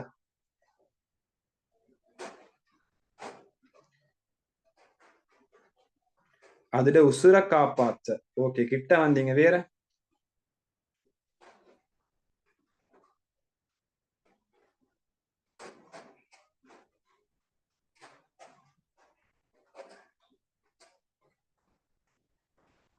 பயம். ஓகே, மோஸ்டான ஆன்சர்ஸ் கிட்ட வந்தீங்க. ரீசன் என்ன சொன்னா, மானி கீக்கிறது ஒரே ஒரு ஆப்ஷன். மானி கீக்கிறது ஒரே ஒரு ஆப்ஷன். உயிரை காப்பாற்ற ஒரு ஆப்ஷன் இல்லை. ஆனா சிறுத்தைக்கு இந்த மான் மட்டும் இல்ல, 1000 மான் எதுல இருக்குது? காட்டுல இருக்குது. அப்ப 1000 மான் என்று சொல்லக்கூடிய ஆப்ஷன் சீக்குமெண்டா போக்கஸ் ஓடையும் ஞாபகம் வச்சுக்கோங்க. ஆனா மானுக்கு ஆப்ஷன் இல்ல, ஒரே ஒரு ஆப்ஷன், உயிரை காப்பாத்தினா மட்டும்தான் அடுத்த செகண்ட் உயிர் வாழி. அதனாலதான் ஒரு உயிர் காப்பாற்றப்படுது. அப்ப இங்க அட்வான்ஸ் லெவல் செய்யக்கோல, அட்வான்ஸ் லெவல் முடிஞ்சு டிகிரி செய்யலும், ஜெம் பிசினஸ் செய்யலும், பிசினஸ் ஒன்றுக்கு புகையிலும், அப்படி நிறைய ஆப்ஷன் நீக்கிறேன்டா டிகிரியோட போக்கஸ் குறையும், ரிசல்ட்ஸ் குறையும். அப்படி ஒரு இப்படி இல்லாம ஒரு பார்வை, ஒரு விஷயம் இதுதான் எங்க ஃபைனல் டார்கெட் ஆகிட்டுன்னு சொன்னா, அந்த டார்கெட்டுக்கு ஸ்பீடாகவும் மற்றவங்க விட எஃபெக்டிவாகவும் உங்களுக்கு என்ன செய்யணும். அதாவது அந்த விஷயம் இந்த சாப்டர்ல இருந்து நீங்க படிச்சுக்கொள்ள வேண்டிய விஷயம். சரி, இந்த விஷயத்துல நீங்க படிச்சுக்கொள்ள வேண்டிய விஷயம், ஒரு ஆப்ஷன் தான் லைஃப்ல இருக்கும். நிறைய ஆப்ஷன் நீங்க சொன்னா நீங்க என்ன செய்வீங்க? பிழைச்சி பேசிடுவீங்க. சரியா? அந்த விஷயத்த கட்டாயம் போக்கஸ் பண்ணி, ஒரு ஆப்ஷன் தான் என்ன நடந்தாலும் இது மட்டும் தான் போக்கஸ் இருந்தா அதை உங்களுக்கு ஈஸியா ரீச் பண்ணிடும். அப்படிலாம் நிறைய ஆப்ஷன், மாணவ நிறைய ஆப்ஷன், சிறுத்தையாய் நிறைய ஆப்ஷன் இருந்தா அது இல்லாட்டி இன்னொன்று தானே கேசில, இல்லாட்டி இன்னொன்று தானே போனா அடுத்தது முடிக்கிட்டாங்க, அடுத்த மாதம் முடிக்கிட்டாங்க, இது அவசியம் முடியலன்னு சொல்லிட்டு அவங்களோட போக்கஸ் போட்டிங்க தான் ஞாபகம் வச்சு. அப்பே இத கான்செப்ட் புரிஞ்சினவங்க எடுத்து நடங்க, புரியாதவங்க விட்டுடுங்க, பிரச்சனை இல்லை. ஏதாச்சும் பாடங்கள் டவுட் ஆகிக்கிறேன்னா ரெக்கார்டிங் நான் குரூப்லையும் போடுறேன், திருப்பி பாருங்க. விளங்கும் வரைக்கும் லைஃப் டைம்ல ரெக்கார்டிங் இருக்கும், உங்களோட எக்ஸாம் வரைக்கும் யூஸ் பண்ணிடும். அப்ப ரெக்கார்டிங்க பாருங்க. ஏதாச்சும் டவுட் இருக்கிறேன்டா நீங்க கிளாஸஸ் ஜாயின் பண்ணலையோ வாட்ஸ்அப் நம்பரை போட்டு அந்த நம்பருக்கு கான்டாக்ட் பண்ணி நீங்க ஓகே, நான் உங்களுக்கு எனி டைம் கிளியர் பண்றதுக்கு ரெடியாக இருக்கிறேன். ஓகே, ஜஸாக்கல்லாஹ். இப்ப நாங்க அடுத்த கிளாஸ்ல மறுவ சந்திப்போம். இதுவரைக்கும் கலந்து கொண்டு சப்போர்ட் பண்ண எல்லாத்துக்குமே which time okay. Business class நான் சொல்ல மறந்தேன். பிசினஸ் செஷன் நாளைக்கு 2 ஃப்ரீ செஷன் நடக்கும். பிசினஸ் செஷன் 2 ஃப்ரீ செஷன் நாளைக்கும் நாளண்டைக்கும் நடக்கும். உங்களுக்கு நான் போஸ்ட் ஒன்று அனுப்பிக்கிறேன். நாளைக்கும் நாளண்டைக்கும் பிசினஸ் ஃப்ரீ செஷன் நடக்கும். ஓண்டியவங்களுக்கு ஜாயின் பண்ணிடும், அமௌண்ட் பே பண்ணாம. நாளைக்கு நைட் 8 to 10 நடக்கும், நாளண்டைக்கு நைட் 8 to 10 நடக்கும். ரெண்டுலயுமே டிஸ்கஸ் பண்றது யூனிட் 12 முகாமைத்துவம், 12வது யூனிட் முகாமைத்துவம் என்று சொல்லக்கூடிய பாடத்தை டிஸ்கஸ் பண்ணிக்கிறோம். அதுல நிறைய பிராக்டிகல் எக்ஸாம்பிள்ஸ், இன்ட்ரெஸ்டிங்கான ஒரு பாடம். இதெல்லாம் ஜாயின் பண்ண விருப்பமான கட்டாயம் ஜாயின் பண்ணுங்க. அந்த கிளாஸ்ல நாங்க முகாமைத்துவம் சொல்லக்கூடிய பாடத்தை பார்ப்போம். மேக்சிமமான பாட்டை நாங்க இந்த 2 செஷனுக்குள்ள முடிப்போம். சரியா? அப்ப விருப்பமானவங்க அதை ஜாயின் பண்ணிடுறேன். நான் போஸ்ட் எல்லாம் அனுப்பி தான் ஸ்ரீலங்காவுக்கும் போஸ்ட் போயிட்டு. அப்ப விருப்பமானவங்க ஜாயின் பண்ணிடும், ரெக்கார்டிங்கும் நாங்க தரோம். சரியா? இது வரைக்கும் கலந்து கொண்டது ஜஸாக்கல்லாஹ். தேங்க்யூ. அடுத்த ஒரு செஷன்ல நாங்க சந்திப்போம்.